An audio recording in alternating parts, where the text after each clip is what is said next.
Good morning friend. किताबों की दुनिया में दोबारा से आपका स्वागत है। माई सेल्फ एमडी नूर इस्लाम। आज हम लोग बात करेंगे जिस ऑडियो वर्जन में the intelligent investor chapter number 15 शुरू करते हैं। चलिए, इसका टाइटल है उद्यमशील निवेशक के लिए शेयरों का चयन।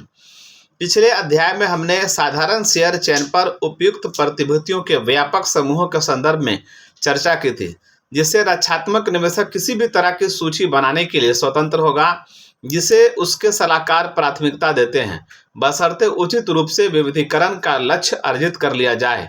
चयन में हमारा जोर मुख्य रूप से छोड़ने पर रहा है। एक ओर जहां हम ऐसे इशू के खिलाफ सलाह देते हैं जो स्पष्ट रूप से खराब गुणवत्ता के होते हैं, वहीं दूसरी ओर हमारी सलाह उन सभी हाई क्वालिटी इशू के खिलाफ भी होती है यदि इनका भाव इतना अधिक हो कि उसमें स्पेकुलेटिव का काफ़ी जोखिम शामिल हो। इस अध्याय में जो उद्यमशील निवेशक से संबंधित है, हम उन संभावनाओं और साधनों पर विचार करेंगे जिनसे व्यक्तिगत चयन किया जा सके, जो सीधे सीधे औसत से ज़्यादा लाभकारी साबित हो सकता है। ऐसा सफलतापूर्वक करने की क्या संभावना है? यदि हम शुरू में इस विषय पर कुछ गंभीर आपत्तियां व्यक्त नहीं करते तो हम शायद कम स्पष्ट होंगे। जैसा कि व्यंजना में कहा जाता है, पहले ही नज़र में सफल चयन का मामला अपने आप में प्रमाणित प्रतीत होता है। औसत परिणाम पाने के लिए, उदाहरण के लिए डीजेआईए के प्रदर्शन के बराबर किसी खास तरह की क्षमता नहीं चाहिए। बस ज़रूरत इसी की होगी कि ऐसे पोर्टफोलियो बनाए जाएं जो उन 30 प्रमुख इशू के जैसा या समान हो। तब निश्चित ही थोड़ा भी कौशल हासिल होने पर जो अध्ययन, अनुभव और मूल क्षमता से प्राप्त होता है, डीजेआईए से काफ़ी बेहतर परिणाम हासिल करना संभव हो सकता है। फिर भी इसके विचारणीय और गंभीर प्रमाण है कि ऐसा करना बहुत कठिन होता है, भले इसे आजमाने वालों की योग्यता कितने भी उच्चतम हो। इसका प्रमाण अनगिनत निवेश कंपनियों या फंड्स के रिकॉर्ड में निहित है जो कई वर्षों से परिचालन में हैं। इनमें से ज़्यादातर फंड इतने बड़े अवश्य होते हैं कि इस क्षेत्र के बेहतरीन वित्तीय या प्रतिभूति विश्लेषकों के साथ ही समुचित अनुसंधान विभाग के अन्य संगठकों की सेवाएं ले सके। उनका परिचालन व्यय जो उनकी पर्याप्त पूंजी में फैला होता है, वो एक वर्ष के 1% का औसत लगभग आधा या इससे कम होता है। यह लागत अपने आप में बहुत कम नहीं होती, लेकिन जब इनकी तुलना साधारण शेयरों में 1991 से 1960 के दशक में मिले तकरीबन 15% के वार्षिक कुल रिटर्न या 1961 से 1970 में मिले 6% रिटर्न से भी की जाए तो ये बहुत बड़ी नहीं होती। कम मात्रा की बढ़िया चयन क्षमता द्वारा इस व्यय बाधा को आसानी से पार किया जा सकता है और फंड शेयर धारकों के लिए श्रेष्ठ कुल परिणाम पाया जा सकता है। फिर भी कुल मिलाकर सभी साधारण शेयर फंड कई वर्षों की लंबी अवधि में उतना अच्छा रिटर्न करने में विफल रहे जितना Standard and Poor's 500 stock average या पूरे बाजार में दर्शाया गया था। कुछ विस्तृत अध्ययन इस निष्कर्ष को व्यापक रूप से प्रमाणित करते हैं कि हम अपने सामने के सबसे नवीनतम को उद्धृत करते हैं, जिसमें 1960 से 68 की अवधि शामिल है। इन परिणामों से प्रतीत होता है कि न्यूयॉर्क स्टॉक एक्सचेंज स्टॉक से क्रम रहित पोर्टफोलियो जिनमें हर स्टॉक में समान निवेश किया हो का प्रदर्शन दीर्घावधि में औसतन इसी जोखिम वर्ग के म्यूचुअल फंड में से बेहतर रहा। कम और मध्यम जोखिम पोर्टफोलियो में यह अंतर काफ़ी अधिक था, क्रमशः 3.7% और 2.5% प्रति वर्ष, लेकिन हाई रिस्क पोर्टफोलियो में यह काफ़ी कम था, 0.2% प्रति वर्ष। जैसा कि हमने अध्याय 9 में उल्लेख किया है, ये तुलनात्मक आंकड़े किसी भी तरह निवेश फंड को बतौर वित्तीय संस्थान उपयोगिता को खारिज नहीं करते, क्योंकि ये निवेश करने वाली जनता के सभी सदस्यों के लिए उपलब्ध रहते हैं, जिससे उनकी साधारण स्टॉक प्रतिबद्धताओं पर तकरीबन औसत परिणाम हासिल हो सके। Graham quotes, friend Bloom croquet का शेष जनवरी 1960 से जून 1968 तक की अवधि में 100 से अधिक प्रमुख म्यूचुअल फंडों के प्रदर्शन और NYSE में सूचकांक 500 से अधिक सबसे बड़े शेयरों में से वार्षिक ढंग से निर्मित पोर्टफोलियो का रिटर्न का तुलनात्मक अध्ययन करता है। फ्रेंड ब्लूम क्रॉकेट अध्ययन में फंडों के मापन अवधि के पहले भाग की तुलना में 1965 से 1968 तक बेहतर प्रदर्शन किया था, ठीक वैसे ही जैसे कि ग्राहम ने अपने स्वयं के शोध में पाया था, लेकिन यह सुधार ज़्यादा समय तक टिक नहीं पाया। इन अध्ययनों के निचोड़ यानी म्यूचुअल फंड औसतन अपने परिचालन व्यय और व्यापारिक लागतों के बराबर मार्जिन से बाजार से कम प्रदर्शन करते हैं। इसकी इतनी बार पुष्टि की जा चुकी है कि जो कोई भी उन पर संदेह करता है उसे द फ्लैट अर्थ सोसाइटी में एक वित्तीय अध्ययन मिलना चाहिए। क्लोज। अनेक कारणों से जनता के अधिकांश सदस्य जो अपनी पसंद के साधारण शेयरों में धन लगाते हैं वे ऐसा करने में लगभग विफल हो जाते हैं, लेकिन उद्देश्यपरक पर्यवेक्षक के लिए व्यापक औसत के प्रदर्शन को बेहतर करने में फंड्स की विफलता बहुत ही निर्णायक संकेत है कि ऐसी उपलब्धि आसान होने के बजाय वास्तव में अत्यंत कठिन होती है। ऐसा क्यों है? हम इसके लिए दो भिन्न स्पष्टीकरण सोच सकते हैं जिनमें से हर एक आंशिक रूप से लागू होता है। पहली संभावना यह कि शेयर बाजार वास्तव में मौजूदा भावों में न केवल कंपनियों के अतीत और वर्तमान प्रदर्शन के बारे में सभी महत्वपूर्ण तथ्यों को दर्शाता है, बल्कि उनके भविष्य के बारे में जो भी उम्मीदें उचित रूप से बनाई जा सकती हैं उसे भी प्रतिबिंबित करता है। यदि ऐसा है तो समय समय पर होने वाली विभिन्न बाजार गतिविधियां, जो कि अक्सर बहुतायत होती हैं, अवश्य नए घटनाक्रमों और संभावनाओं का परिणाम होंगी जिन्हें विश्वसनीय रूप से पहले से नहीं देखा जा सकता है। इससे भाव गतिविधियां अनिवार्य रूप से आकस्मिक और क्रम रहित होंगी। इस सीमा तक कि पूर्वकथन सच निकले, प्रतिभूति विश्लेषक का काम चाहे जितना भी बुद्धिमानी से किया जाए बड़े पैमाने पर अप्रभावी होगा, क्योंकि मूल रूप से वो उसकी भविष्यवाणी का प्रयास कर रहा है जिसकी भविष्यवाणी हो नहीं सकती। प्रतिभूति विश्लेषकों की लगातार बढ़ती संख्या को इस परिणाम तक पहुंचने में अहम भूमिका रही है। एक महत्वपूर्ण साधारण शेयर के पीछे सैकड़ों बल्कि हजारों विशेषज्ञों के मूल्य कारकों का अध्ययन करने से ये उम्मीद होना स्वाभाविक है कि उसका मौजूदा भाव इसके मूल्य पर जानकारीपूर्ण राय पर आम राय को काफ़ी हद तक प्रतिबिंबित करता है। अन्य इशू पर इसे प्राथमिकता देने वाले लोगों के पास ऐसा करने का कारण उनका व्यक्तिगत पक्षपात का आशावाद होगा, जिसके गलत होने की उतनी ही संभावना है जितने सही होने की। हम अक्सर वॉल स्ट्रीट में प्रतिभूति विश्लेषकों के कार्य तथा डुप्लीकेट ब्रिज टूर्नामेंट में ब्रिज के माहिर खिलाड़ियों के प्रदर्शन के बीच समानता पर विचार करते हैं। इसमें जहां प्रतिभूति विश्लेषक संभावित सफलता वाले शेयरों के चयन का प्रयास करते हैं, वहीं खिलाड़ी खेले गए हर हैंड में शीर्ष स्कोर बनाना चाहते हैं। इनमें कुछ ही लोग अपना लक्ष्य पाने में सफल रहते हैं। एक सीमा तक सभी ब्रिज खिलाड़ी समान स्तर के माहिर होते हैं। विजेता बनने की संभावना शानदार कौशल की बजाय विभिन्न प्रकार ब्रेक्स से तय होती है। वॉल स्ट्रीट पर लेवलिंग प्रक्रिया को पेशे में मौजूद फ्रीमेसनरी गुप्त संसद से मदद मिलती है, जिसके तहत विभिन्न प्रकार के मिलन कार्यक्रमों में विचारों और खोजों को काफ़ी स्वतंत्र रूप से साझा किया जाता है। ये लगभग वैसा ही है जैसे समान ब्रिज टूर्नामेंट में विभिन्न विशेषज्ञ एक दूसरे के कंधे पर देख रहे थे और प्रत्येक हैंड पर बहस कर रहे थे, जिस तरह यह खेल गया था। दूसरी संभावना काफ़ी अलग किस्म की है। संभवतः अनेक प्रतिभूति विश्लेषक शेयर चयन की समस्या सुलझाने में बुनियादी रूप से रुचि के कारण अक्षम होते हैं। वे ऐसे उद्योगों को तलाशते हैं जिनमें ग्रोथ की सर्वाधिक संभावनाएं हो तथा इस उद्योग की कंपनियां जिनमें बेहतरीन प्रबंधन और अन्य लाभ हो।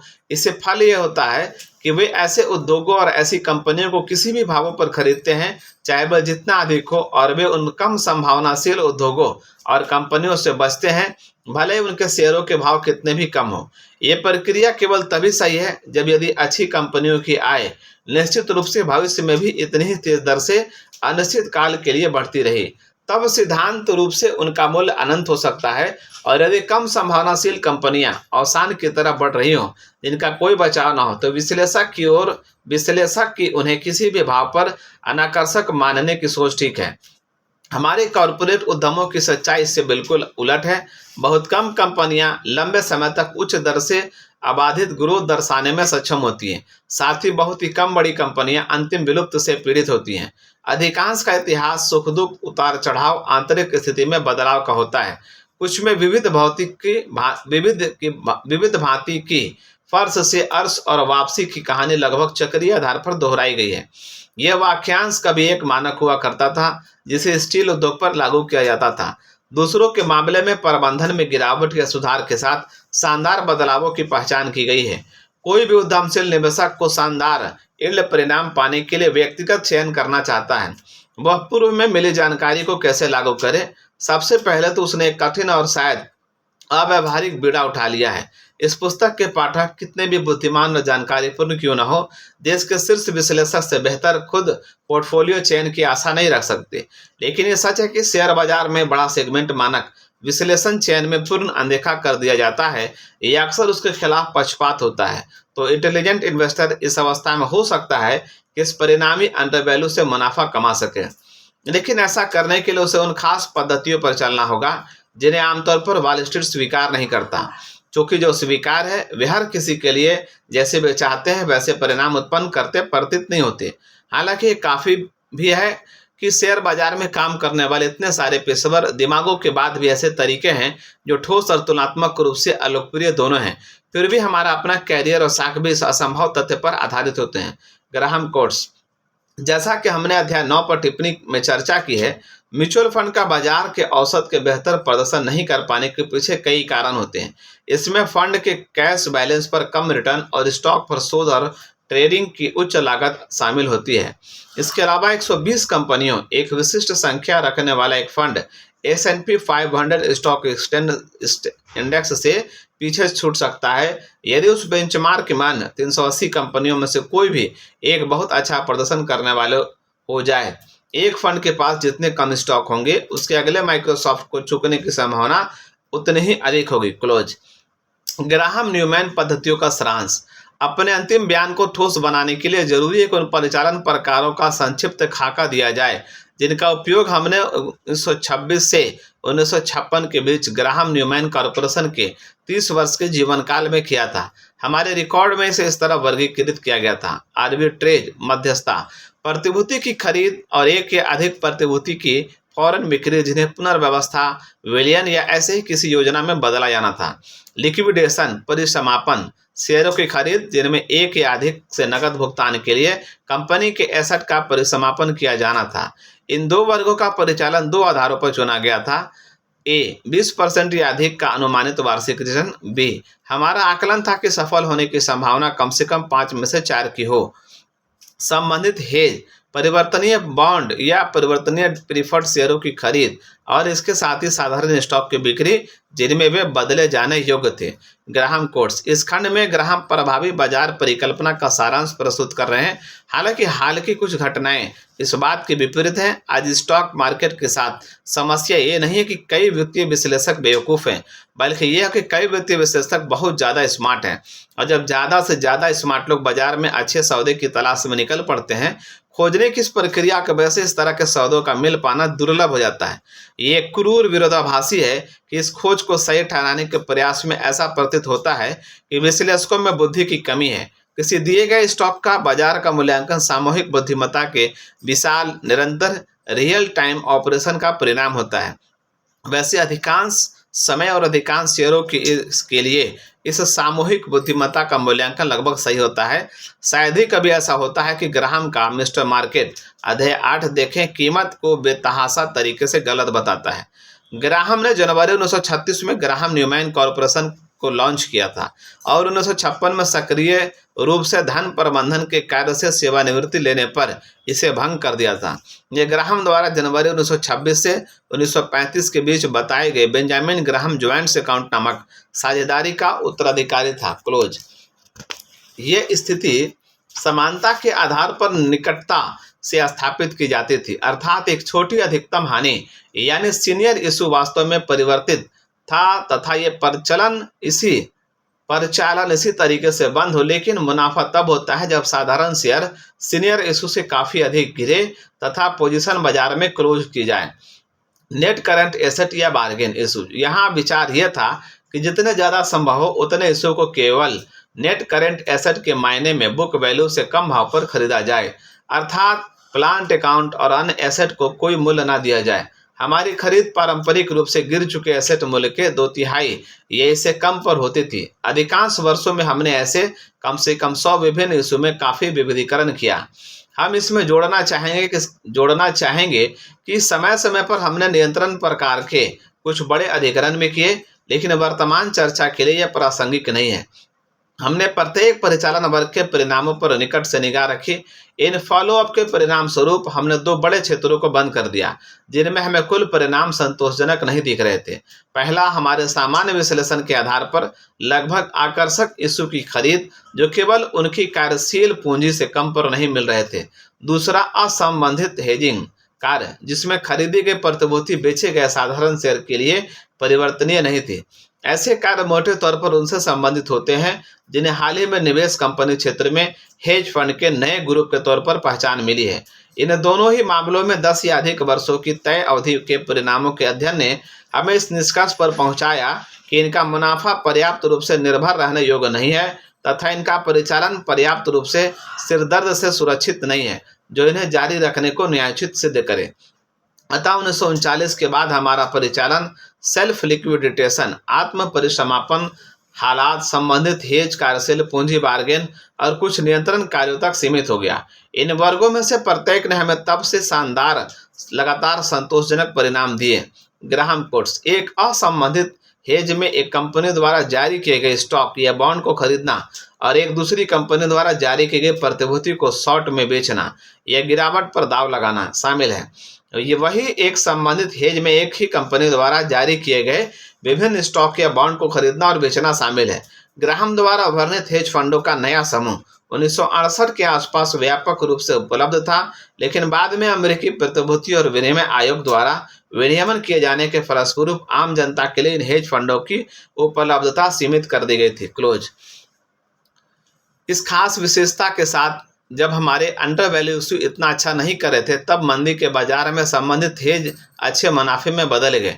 हम बड़ी संख्या में इंटेलिजेंट इन्वेस्टर को अपने मुख्य आहार का सुझाव देने में संकोच करते हैं।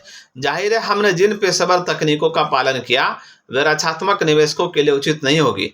जिनकी परिभाषा ही शौकिया है वही आक्रामक निवेशकों में से संभवतः केवल कुछ ही लोगों के पास इस प्रकृति का स्वभाव होगा कि वे अपने को गंभीरता से प्रतिभूति जगत के केवल कुछ तुलनात्मक रूप से छोटे हिस्से तक सीमित रख सके। अधिकांश सक्रिय बुद्धि वाले अभ्यासक विस्तृत चैनलों में उद्यम को प्राथमिकता देंगे। उनकी स्वाभाविक शिकारगिरा समूची प्रतिभूति क्षेत्र है जो उनके अनुसार ए निश्चित ही रूढ़िवादी पैमाने पर ओवर वैल्यू नहीं होता और बी निसंदेह अपने संभावनाओं व पिछले रिकॉर्ड के कारण औसत साधारण शेयरों से ज़्यादा आकर्षक प्रतीत होता है। ऐसे विकल्पों में वे हमारे द्वारा रक्षात्मक निवेशकों के लिए प्रस्तावित विभिन्न गुणवत्ता परीक्षणों और भाव तार्किकता का पालन कर सकते हैं, लेकिन उनको कम कठोर होना होगा जिससे कारक को अधिक बल मिले ताकि वे किसी दूसरे छोटे काले निशान को प्रति संतुलित कर सके। उदाहरण के लिए उसे ऐसी कंपनी को बाहर नहीं करना है जिसने 1970 जैसे किसी वर्ष विशेष में घाटा दर्शाया हो। यदि उसकी बड़ी औसत आय और अन्य महत्वपूर्ण विशेषताएं उस स्टॉक को सस्ता दर्शाते हो, उद्यमशील निवेशक अपने विकल्पों को उन उद्योगों और कंपनियों तक सीमित रख सकता है जिनके प्रति उसका आशावादी दृष्टिकोण है। लेकिन हमारी सलाह ऐसे स्टॉक के प्रति आवेग में आकर उच्च भाव आय व आस्तियों के संबंध में देने के खिलाफ है। यदि वह इस क्षेत्र में हमारे दर्शन का पालन करेगा तब उसके अहम चक्रीय उद्यमों जैसे संभवतः स्टील शेयर खरीदने की संभावनाएं बढ़ जाएंगी। तब मौजूदा हालात पक्ष में ना हो, नजदीकी संभावनाएं कम हो तथा इसके कम भाव वर्तमान निराशा को प्रतिबिंबित करते हो। सेकेंडरी कंपनियां परीक्षण और चयन की संभावना के मामले में अगला क्रम सेकेंडरी कंपनियों का आता है जो अच्छा प्रदर्शन कर रही हो और जितना पिछला रिकॉर्ड संतोषजनक हो, लेकिन जिनके प्रति जनता में उत्साह न दिखता हो। ये संस्थान एल्टा और एमहार्ट के 1970 के बंद भाव जैसे हो सकते हैं। अध्याय 13 देखें। ग्राहम कोट्स 2003 में ग्राहम की विचारधारा का अनुसरण करने वाला बुद्धिमान निवेशक प्रौद्योगिकी, दूरसंचार और विद्युत उपयोगिता उद्योगों में अवसरों की तलाश कर रहा होगा। इतिहास ने दिखाया है कि बीते कल में हारने वाले लोग अक्सर कल के विजेता बनकर उभरते हैं। ऐसी कंपनियों को तलाशने के कई तरीके हैं। हम यहाँ नए तरह के नजरियों को आजमाना चाहेंगे तथा शेयर चयन में ऐसे अभ्यास के विस्तृत प्रतिपादन के तर्क देंगे। हमारा दोहरा उद्देश्य है हमारे बहुत से पाठकों को हमारे द्वारा अपनाई जा रही पद्धति में ठोस व्यवहारिक मूल्य मिल सकता है, या वे चाहे तो ऐसी ही तुलनात्मक पद्धति को भी आजमा सकते हैं। इसके अलावा हम साधारण शेयर के वास्तविक जगत पर पकड़ बनाने में उनकी मदद कर सकते हैं और उन्हें फिलहाल मौजूद अधिक आकर्षक व मूल्यवान छोटे वॉल्यूम से परिचित भी करवा सकते हैं। ये स्टैंडर्ड एंड पुअर्स की स्टॉक गाइड है जो हर माह प्रकाशित होती है और वार्षिक सदस्यता द्वारा आम जनता के लिए उपलब्ध है। इसके अतिरिक्त बहुत सी ब्रोकरेज फर्में भी हैं जो इस गाइड को अपने ग्राहकों में मांग पर वितरित करती हैं। इस गाइड के ज़्यादातर हिस्सों में लगभग 230 पृष्ठों पर 4500 से अधिक कंपनियों के शेयरों की सांख्यिकी जानकारी संक्षेप में दी जाती है। इसमें विभिन्न एक्सचेंजों के सभी इशू की सूची शामिल होती है, जिनमें करीब 3000 प्लस कुछ 1500 गैर सूचीबद्ध इशू है। किसी कंपनी विशेष पर पहली और दूसरी नज़र डालने की आवश्यक चीज़ें सारांश में दी जाती हैं। हमारी दृष्टि में इसमें सबसे अहम अनुपस्थिति तथा नेट एसेट वैल्यू या विक वैल्यू प्रति शेयर है, जो स्टैंडर्ड एंड पुअर्स के बड़े वॉल्यूम में और अन्य कहीं मिल सकता है। जो निवेशक कॉर्पोरेट के आंकड़ों से खेलने में दिलचस्पी रखता हो, स्टॉक गाइड में उसकी किस्मत अच्छी है। वो कोई भी पृष्ठ खोलेगा, उसकी आंखों के समझ शेयर बाजार की भव्यता और निराशा की संक्षिप्त चित्रमाला होगी, जिसमें 1936 से लेकर अब तक के सर्वोच्च और न्यूनतम भाव उपलब्ध हैं। उन्हें वहां वे कंपनियां मिल सकती हैं जिन्होंने अपना भाव अति न्यून से शानदार उच्च 2000 गुना तक बढ़ाया है। प्रतिष्ठित IBM की ग्रोथ उस अवधि में केवल 333 गुना थी। उसे ऐसी भी कंपनी मिल सकती है जिसकी इतनी साधारण बात नहीं, जिसका शेयर 3/8 से 68 तक बढ़ा और तत्पश्चात गिरकर 3 हो गया। डिविडेंड रिकॉर्ड कॉलम में वो 1971 का तलाश सकता है, जो industrial national bank of Rhode Island, जिसे हाल ही में अपना पुराना कॉरपोरेट नाम बदलते देखा गया है, ने भुगतान किया था। यदि वो गाइड में 1969 के वर्षांत की तलाश करेगा तो वो पढ़ सकता है कि Penn Central company Pennsylvania railroad की वारिस 1848 से लगातार डिविडेंड का भुगतान कर रही है। ओह, इससे कुछ ही महीने बाद दुर्भाग्य से दिवालिया हो गई। उसे ऐसी भी कंपनी मिल जाएगी जो अपनी अंतिम रिपोर्टिंग अर्निंग्स के केवल 2 गुना पर बिक्री है और एक अन्य जो इसी आय पर 99 गुना पर बिकी है। अधिकांश मामलों में उसके लिए कॉर्पोरेट नाम देखकर व्यापक प्रकृति को बताना कठिन होगा, जैसे कि US स्टील के लिए यहाँ 3 चीजें हैं और ITI कॉरपोरेशन, बिक्री कॉयर या सेंटा फी इंडस्ट्रीज मुख्यतः बड़े रेल रोड। उसे यहाँ असाधारण विविधता वाले भाव, इतिहास, डिविडेंड व आय इतिहास, वित्तीय स्थिति, पूंजीकरण सेटअप और सब कुछ मिल सकता है। पीछे को झुकता रूढ़िवाद, आम विशेषता रहित कंपनियां, सबसे खास मिश्रण वाले प्रधान कारोबार, सभी तरह के वॉल स्ट्रीट गैजेट्स व विजेट्स यहाँ सब मौजूद हैं। खोजे जाने या गंभीर उद्देश्य से अध्ययन की प्रतीक्षा करता हुआ गाइड में जहां भी लागू हो, अलग कॉलम में नवीनतम 12 महीने के आंकड़ों के आधार पर वर्तमान डिविडेंड यील्ड तथा प्राइस अर्निंग रेशियो दिए जाते हैं। ये अंतिम चीज ही वो है जो हमें साधारण शेयर चयन के हमारे काम में सही मार्ग पर रखती है। स्टॉक गाइड में से छटाएं। मान लीजिए हम बस पहली नज़र का वो संकेत तलाश रहे हैं कि वो शेयर सस्ता है। मन में आने वाले ऐसे पहले सुराग हालिया आय से कम भाव पर का होता है। चलिए उन शेयरों की एक प्राथमिक सूची बनाते हैं जो 1970 के अंत में 9 या इससे कम के गुणक पर बिके थे। ये आधार सामग्री समसंख्यित पृष्ठ के अंतिम कॉलम पर सहजे मिल जाएगी। उदाहरणात्मक नमूने के तौर पर हम ऐसे पहले 20 कम गुणक वाले शेयरों को ले सकते हैं। इनकी शुरुआत छठी इशू सूची से होती है। एबरडीन मैन्युफैक्चरिंग कंपनी, जो उस वर्ष 10/14 या सितंबर 1970 में समाप्त 12 माह में अपनी 1.25 प्रति शेयर की रिपोर्टिंग आय से 9 गुना पर बंद हुई। ऐसा 20वां इशू अमेरिकन भेज प्रोडक्ट है जो 9.5 पर बंद हुआ, जिसका गुणक भी 9 है। यह समूह औसत दर्जे का दिखाई दे सकता है। ऐसे 10 इशू थे जो $10 प्रति शेयर से नीचे बिक रहे थे। यह बात उतनी जरूरी नहीं है। यह संभवतः अनिवार्य नहीं रक्षात्मक निवेशक को ऐसी सूची के खिलाफ चेतावनी प्रदान कर सकती है, लेकिन यह अनुमान उद्यमशील निवेशक के लिए संतुलन बनाने में अनुकूल हो सकता है। ग्राहम कोर्स, आज के निवेशक के लिए कट ऑफ लगभग $1 प्रति शेयर रहने की संभावना है, यानी वो स्तर जिसके नीचे कई स्टॉक डीलिस्ट किए जाते हैं या फिर प्रमुख एक्सचेंजों पर व्यापार के लिए अयोग्य घोषित किए जाते हैं। इन कंपनियों के स्टॉक की कीमतों की निगरानी मात्र करने में काफ़ी प्रयास करना पड़ता है, जिससे वो रक्षात्मक निवेशक के लिए अव्यवहारिक हो जाते हैं। कम कीमत वाले शेयरों का व्यापार करने की लागत बहुत अधिक हो सकती है। इसके अलावा बहुत कम स्टॉक कीमतों वाली कंपनियों में अपना कारोबार बंद करने की एक चिंताजनक प्रवृत्ति भी होती है। हालांकि इनमें से दर्जनों संकटग्रस्त कंपनियां का एक विविध पोर्टफोलियो आज भी कुछ उद्यमी निवेशकों को आकर्षित कर सकता है। क्लोज। छानबीन से पहले चलिए कुछ अंकों का घटजोड़ करते हैं। हमारी सूची तलाशे जाने वाले पहले 200 इशू में 10 में से 1 का प्रतिनिधित्व करती है। इस आधार पर गाइड को बताना चाहिए। मान लीजिए 450 इशू 10 से कम गुणक पर बिक रहे हैं। इससे आगे चयन के लिए उम्मीदवारों की बड़ी संख्या हो जाएगी।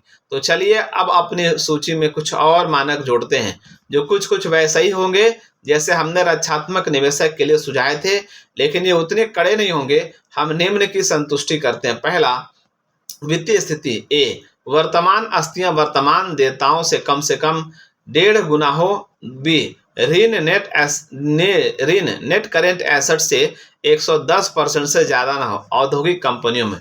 दूसरा, आय की स्थिरता। स्टॉक गाइड में बीते 5 वर्षों का कोई घाटा कवर नहीं किया गया हो। तीसरा, डिविडेंड रिकॉर्ड, कुछ वर्तमान डिविडेंड। चौथा, आय वृद्धि, पिछले वर्ष की आय 1966 से अधिक हो। पांचवा, भाव, शुद्ध वास्तविक आस्तियों के 120% से कम हो।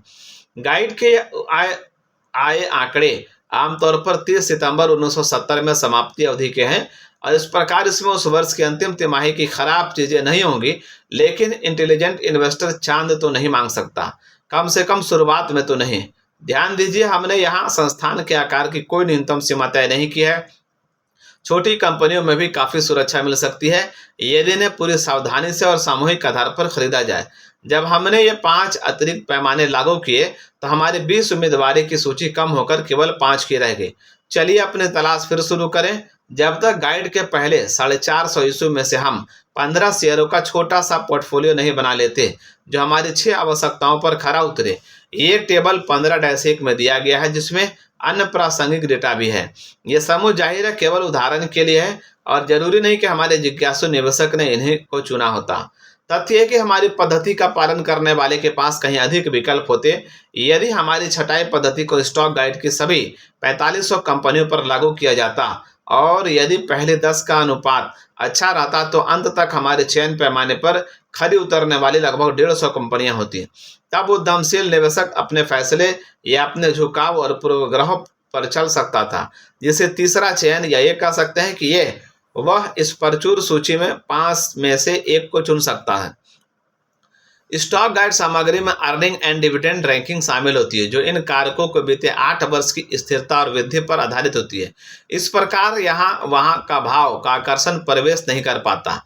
हमने अपने टेबल 15-1 में S&P रैंकिंग को शामिल किया है। इन 15 इशू में से 10 को B+ इक्वल टू औसत का रैंक मिला है और एक अमेरिकन मेज को 1 की उच्च रेटिंग मिली है। यदि हमारे उद्यमशील निवेशक अपनी मर्जी का 7वां तकनीकी पैमाना जोड़ना चाहते हैं जिसमें केवल स्टैंडर्ड एंड पुअर्स के औसत या बेहतर क्वालिटी में रैंक वाले इशू पर ध्यान केंद्रित किया जाए तो उनके पास अभी भी चुनने के लिए ऐसे लगभग 100 इशू होंगे। कोई कह सकता है कि इशू समूह जो कम से कम औसत गुणवत्ता के हों, वित्तीय स्थिति के पैमाने पर खरे उतरे, जिन्हें वर्तमान आय से कम गुणक और एसेट वैल्यू से नीचे खरीदा जा सके, उनमें संतोषजनक निवेश परिणाम देने का उचित वादा होना चाहिए। Table 15-1 a sample portfolio of low multiplier industrial stock. The first 15 issue in the stock guide at December 31st, 1971 meeting 6 requirement. Company name Aberdeen Manufacturing, Alba Waldensian, Albert Inc., Allied Mills, M. Mage Products, M. Rubber and Plastic, AM. Smite and Reference, Anaconda, Anderson, Clayton, Archer, Daniel Mid, Baghdad Copper, DH Baldwin, Big Bear Stores, Binks Manufacturing, Bluefield Supply. Price December 1970, 10, 6, 8, 24, 9, 13, 27, 21, 37, 32, 22, 28, 18, 15, 22. Earn for last month per share $1.2, $0.68, 1, 2.68, 1.03, 1.58, 3.69, 4.19, 4.52, 3.51, 2.69, 3.21, 2.71, 1.83, 2.59.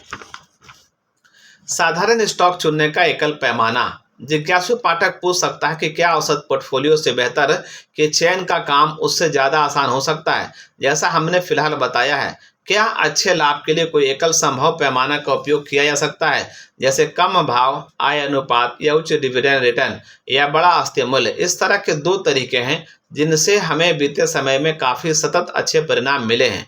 ए, महत्वपूर्ण कंपनियां जैसे DJIA सूची के कम गुणक शेयरों को खरीदना, और बी, विशिष्ट स्टॉक समूह विकल्पों का नेट करंट एसेट मूल्य या कार्यशील पूंजीगत मूल्य से कम पर बिकना। हम पहले ही उल्लेख कर चुके हैं कि 1968 के अंत में DJIA पर लागू निम्न गुणक का पैमाना खराब तरीके से काम करता दिखाई देता है। जब परिणाम 1971 के मध्य तक मापे जाते हैं, कार्यशील पूंजीगत मूल्य से कम पर साधारण शेयरों की खरीद के रिकॉर्ड में इस तरह की बुराई नहीं है। यहाँ नुकसान केवल बीते दशक के दौरान अधिकांश ऐसे अवसरों का लुप्त होना है। चयन के अन्य आधारों का क्या? इस पुस्तक को लिखते हुए हमने अनुभवों की सीरीज बनाई जिनमें से हर एक पूर्णतः स्पष्ट पैमाने पर आधारित था। इसमें उपयोग हुआ डेटा स्टैंडर्ड एंड पुअर्स की स्टॉक गाइड में मौजूद था। सभी मामलों में 30 स्टॉक पोर्टफोलियो की कल्पना की गई, जिसे 1968 के बंद भाव पर बनाया गया था और 30 जून 1971 में उसका पुनः मूल्यांकन किया गया था। इस पर लागू विभिन्न पैमानों में निम्न थे, जिन्हें क्रम रहित तरीके से विकल्पों पर लागू किया गया था। पहला, हालिया आय का कम गुणक जो DJIA इशू तक सीमित नहीं। दूसरा, उच्च डिविडेंड रिटर्न। तीसरा, दीर्घावधिक डिविडेंड रिकॉर्ड। चौथा, आउटस्टैंडिंग शेयरों की संख्या के मायने में बहुत बड़ा संस्थान। पांचवा, मजबूत वित्तीय स्थिति। छठा, डॉलर प्रति शेयर में कम भाव। सातवां, पिछले उच्च भाव की तुलना में कम भाव। आठवां, स्टैंडर्ड एंड पुअर्स द्वारा हाई क्वालिटी रैंक मिला हो। यहाँ ध्यान देना होगा कि स्टॉक गाइड में उपरोक्त पैमानों में से प्रत्येक के लिए कम से कम एक कॉलम दिया रहता है। ये संकेत करता है कि प्रकाशक भी मानते हैं कि वो यह सब साधारण शेयरों के विश्लेषण और चयन में अहम है। जैसा कि हमने ऊपर बताया, हम यहाँ एक और आंकड़ा जोड़ना चाहेंगे, प्रति शेयर नेट एसेट वैल्यू। हमारे विभिन्न परीक्षणों से जो सबसे महत्वपूर्ण तथ्य निकल कर आया वह क्रम रहित खरीद वाले शेयरों के प्रदर्शन से संबंधित था। हमने उनके प्रदर्शन की जांच 30 स्टॉक पोर्टफोलियो पर की, जिनमें से हर एक इशू 31 दिसंबर 1968 तथा 31 अगस्त 1971 के भी स्टॉक गाइड की पहली कतार में मिल जाएगा।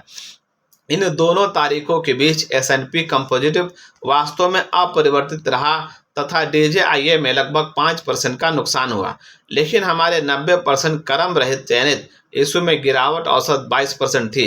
यहाँ हम उन 19 इशू को शामिल नहीं कर रहे जिन्हें गाइड से निकाला गया और जिनमें संभवतः ज़्यादा बड़ा नुकसान हुआ था। ये तुलनात्मक परिणाम निश्चित रूप से निम्न गुणवत्ता वाले छोटे इशू की तेजी के बाजार में तुलनात्मक ओवर वैल्यू की प्रकृति को प्रतिबिंबित करते हैं तथा इनमें मजबूत इशू से तब ज़्यादा गिरावट आती है जब भावों में गिरावट हो। इससे इनकी पूर्ण क्षतिपूर्ति में भी देर हो जाती है, जो कई मामलों में अनंत काल की होती है। यहाँ इंटेलिजेंट इन्वेस्टर के लिए सीख है, स्पष्ट रूप से पोर्टफोलियो बनाते समय दूसरे दर्जे के इशू से बचें जब तक कि उद्यमशील निवेशकों के लिए ये साफ तौर पर बार्गेन ना दिखते हों। पोर्टफोलियो अध्ययन से निकले अन्य परिणाम सार रूप में निम्न है। अध्ययन किए गए समूहों में से केवल 3 ने S&P कंपोजिटिव से बेहतर और इसी कारण DJIA से भी बेहतर कर दिखाया। जैसे पहला, हाई क्वालिटी रैंकिंग A+ वाली इंडस्ट्री ने S&P इंडस्ट्रियल्स के 2.4% और DJIA के 5.6% की गिरावट के मुकाबले इसी अवधि में 9.5% की बढ़त हासिल की। हालांकि A+ रेटिंग वाले 10 जन उपयोगी इशू में 55 stock S&P public utility index के 14% के मुकाबले 18% की गिरावट आई। फिर से टिप्पणी करना जरूरी है कि S&P रैंकिंग इस एक की जांच में अच्छी तरह दिखाई दी। हर मामले में हाई रैंकिंग पर आधारित पोर्टफोलियो ने लो रैंकिंग पोर्टफोलियो से बेहतर किया। दूसरा, कंपनियां जिनका 50 मिलियन से अधिक का शेयर आउटस्टैंडिंग था, उनमें इंडेक्स में थोड़ी गिरावट के मुकाबले कोई बदलाव नहीं देखा गया। तीसरा, ये अजीब रहा कि उच्च भाव प्रति शेयर 100 से अधिक पर बिक रहे शेयरों ने थोड़ी सी 1% संयुक्त वृद्धि दिखाई। अपने विभिन्न जांचों में से एक में हमने बुक वैल्यू को आधार बनाया। ये आंकड़े स्टॉक गाइड में नहीं दिए गए थे। यहाँ हमने पाया कि हमारे निवेश दर्शन के विपरीत जिन कंपनियों ने अपने बाजार भाव में बड़े आकार के साथ अच्छी साख के घटक को जोड़ा था, उन्होंने 2.5 वर्ष की होल्डिंग अवधि में पूरी तरह से अच्छा प्रदर्शन किया। यहाँ अच्छी साख वाले घटक से हमारा मतलब है कि वो भाव अंश जो बुक वैल्यू से अधिक था। हमारी अच्छी साख वाले दिग्गजों की सूची 30 इशू से बनी है, जिनमें से प्रत्येक का अच्छी साख घटक बिलियन डॉलर से अधिक का है, जो उसके बाजार भाव के आधे से अधिक का प्रतिनिधित्व करता है। 1968 के अंत में इन अच्छी साख वाली वस्तुओं का कुल बाजार मूल्य 1.20 बिलियन डॉलर 120 बिलियन डॉलर से भी अधिक था। अपने आशावान बाजार मूल्यांकन के बावजूद इस समूह में समग्र रूप से दिसंबर 1968 से अगस्त 1971 के बीच 15% प्रति शेयर की भाव वृद्धि हुई और इसने खुद को 20 विषय सूची अध्ययन में अपने को सबसे बेहतरीन प्रदर्शित किया। ग्राहम के शब्दों में बड़ी मात्रा में साख दो कारणों से हो सकती है। एक कंपनी द्वारा कंपनियों का उनकी संपत्ति के मूल्य से काफी अधिक कीमत पर अधिग्रहण करने पर, या फिर जब उसका अपना स्टॉक अपने बुक वैल्यू यानी खाता मूल्य से काफी अधिक पर व्यापार करता है। एक तथ्य जिसे कभी अनदेखा नहीं करना चाहिए जब आप निवेश नीतियों पर काम कर रहे हो, ये साफ है कि कम से कम इन कंपनियों के साथ अत्यधिक संदेह तो जुड़ा होता है, जिसमें बड़े आकार के गुण, आय के शानदार पिछले रिकॉर्ड, जनता के भविष्य में निरंतर आय वृद्धि की उम्मीद तथा बीते अनेक वर्षों की मजबूत बाजार क्रिया आदि इन सब का संयोजन होता है। हमारे मात्रात्मक पैमाने पर भाव भले ही अधिक प्रतीत होते हों, ये आधारभूत बाजार संवेग ऐसे इशू को कमोबेश अनिश्चित काल के लिए जारी रख सकता है। स्पष्ट है यह अनुमान इस वर्ग के हर एक इशू पर लागू नहीं हो सकता, जैसे कि निर्विवाद अच्छी साख प्रमुख IBM 30 माह की अवधि में 315 से गिरकर 304 पर आ गया। यह जानना कठिन है कि दिख रही शानदार बाजार क्रियाएं किस हद तक सच्ची या निवेश विषयक पात्रता पर खरी हैं और किस सीमा तक यह दीर्घ स्थापित लोकप्रियता है। इसमें संदेह नहीं है कि यहाँ दोनों ही कारक अहम हैं। साफ तौर पर दीर्घाधिक और अच्छी साख वाले दिग्गजों की हालिया बाजार क्रिया दोनों ही उन्हें साधारण शेयरों के विविधीकृत पोर्टफोलियो के लिए अनुशंसा योग्य बनाती होगी। हालांकि हमारी अपनी प्राथमिकता वो अन्य प्रकार रहेंगे जो अनुकूल निवेश कारकों का संयोजन दर्शाते हैं, जिनमें बाजार भाव की कम से कम 2/3 एसेट वैल्यू भी शामिल है। अन्य पैमानों के उपयोग से भी जांच से आमतौर पर संकेत मिले हैं कि एक अनुकूल कारक पर आधारित क्रम रहित सूची के ने विपरीत कारक से चुनी क्रम रहित सूची से बेहतर किया। उदाहरण के लिए कम गुणक इशू में इस अवधि के दौरान उच्च गुणक इशू से कम गिरावट आई और दीर्घावधिक डिविडेंड भुगतानकर्ता को उनसे कम नुकसान हुआ जो 1968 के अंत में डिविडेंड का भुगतान नहीं कर रहे थे। उस सीमा तक परिणाम हमारी अनुशंसाओं का समर्थन करते हैं कि चयनित इशू मात्रात्मक या वास्तविक पैमाने के संयोजन पर खरे उतरते हैं। अंत में हमें S&P कंपोजिटिव के मूल्य रिकॉर्ड की तुलना में समग्र रूप से हमारे सूचियों द्वारा बहुत खराब प्रदर्शन पर टिप्पणी करनी चाहिए।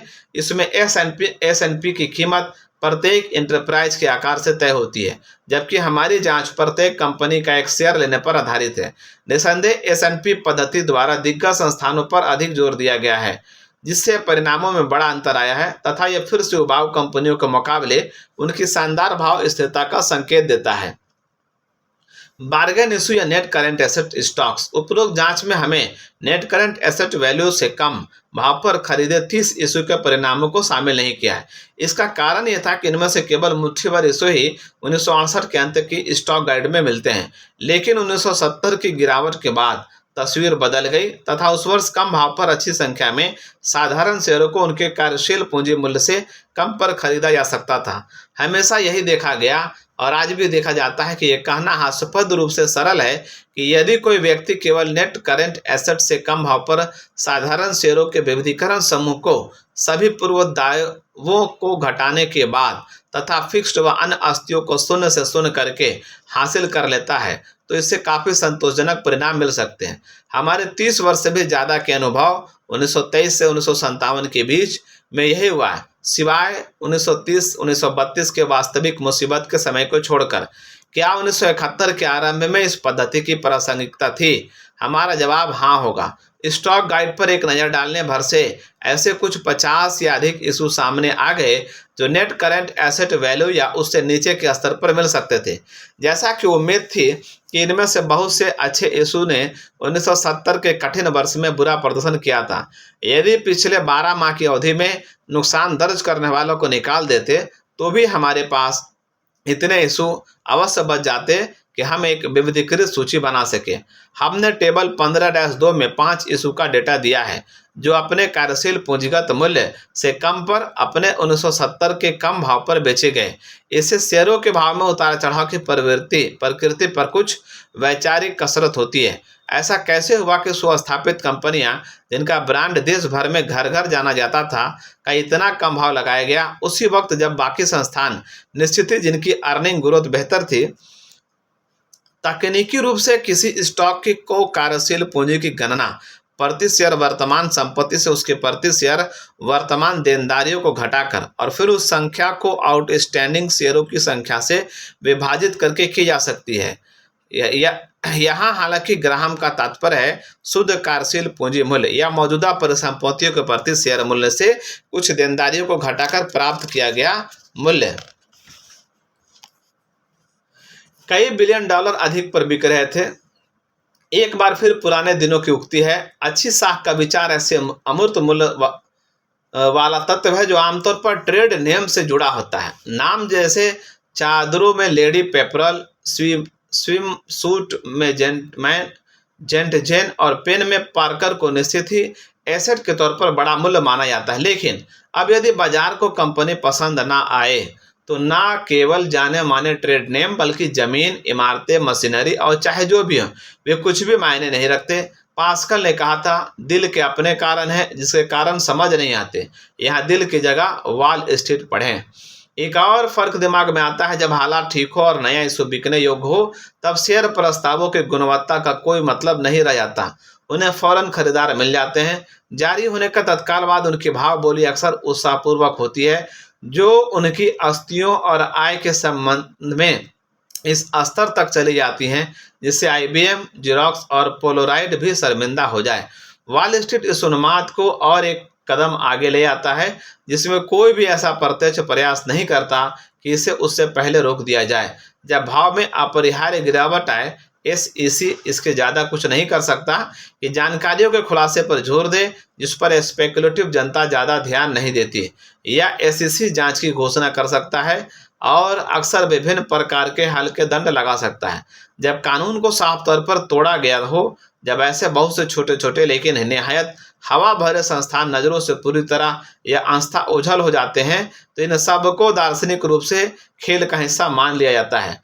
अगली दफा तक हर कोई ऐसी अक्षम उच्च श्रृंखलता से कान पकड़ता है। भद्र पाठक इस लेक्चर के लिए धन्यवाद कहेंगे, लेकिन आपके बार्गेन इशू का क्या व्यक्ति बिना कोई गंभीर जोखिम लिए इनमें धन कमा सकता है? निश्चित ही हाँ, यदि आपको इतने मिल जाएं कि विविधीकृत समूह बना सके और यदि आप धैर्य ना खो बैठे, यदि वे अपने खरीदते ही फौरन चढ़ ना जाए। कई बार धैर्य रखना काफ़ी जरूरी जान पड़ता है। अपने पिछले संस्करण में हमने एक जोखिम का उदाहरण दिया था जो हमारे लिखते वक्त जारी है। यह बर्टन डिक्स कॉरपोरेशन की बात है जिसका शेयर उसकी 30 की नेट करंट एसेट वैल्यू और 50 की बुक वैल्यू के मुकाबले 20 पर बिक रहा था। इस खरीद पर मुनाफा तुरंत नहीं होने वाला था, लेकिन अगस्त 1967 में सभी शेयरधारकों को उनके शेयरों के लिए 53 का प्रस्ताव दिया गया जो संभवतः उसकी बुक वैल्यू के बराबर था। धैर्यवान धारक जिनसे इस शेयर को मार्च 1964 में 20 पर खरीदा था उसे 3.5 वर्ष में 165% मुनाफा हो रहा था, 47% का नॉन कंपाउंडेड वार्षिक रिटर्न। हमारे अनुभव में ज़्यादा बार्गेन इशू में अच्छा मुनाफा दिखाने में इतनी देर नहीं लगी है, ना ही उनमें दर इतनी उच्च रही है। इसके जैसे स्थिति अभी हमारे लिखते वक्त भी है। नेशनल प्रेस्टो इंडस्ट्रीज पर चर्चा को देखें। विशेष परिस्थितियां या वर्कआउट्स। चलिए संक्षिप्त में इस क्षेत्र में को भी देखते हैं क्योंकि ये उद्यमशील निवेशक के परिचालन कार्यक्रम में सैद्धांतिक रूप से जोड़े जाने योग्य है। इस पर ऊपरी टिप्पणी भी है। यहाँ हम कुछ शैलियों के उदाहरण लेंगे और कुछ अतिरिक्त टिप्पणियाँ की। इसमें एक खुले दिमाग वाले और सजग निवेशक के लिए क्या प्रस्तावित है। अन्य के अलावा ऐसी 3 परिस्थितियां अभी वर्तमान 1971 में घटी और उन्हें निम्न तरीके से संक्षिप्त कर सकते हैं।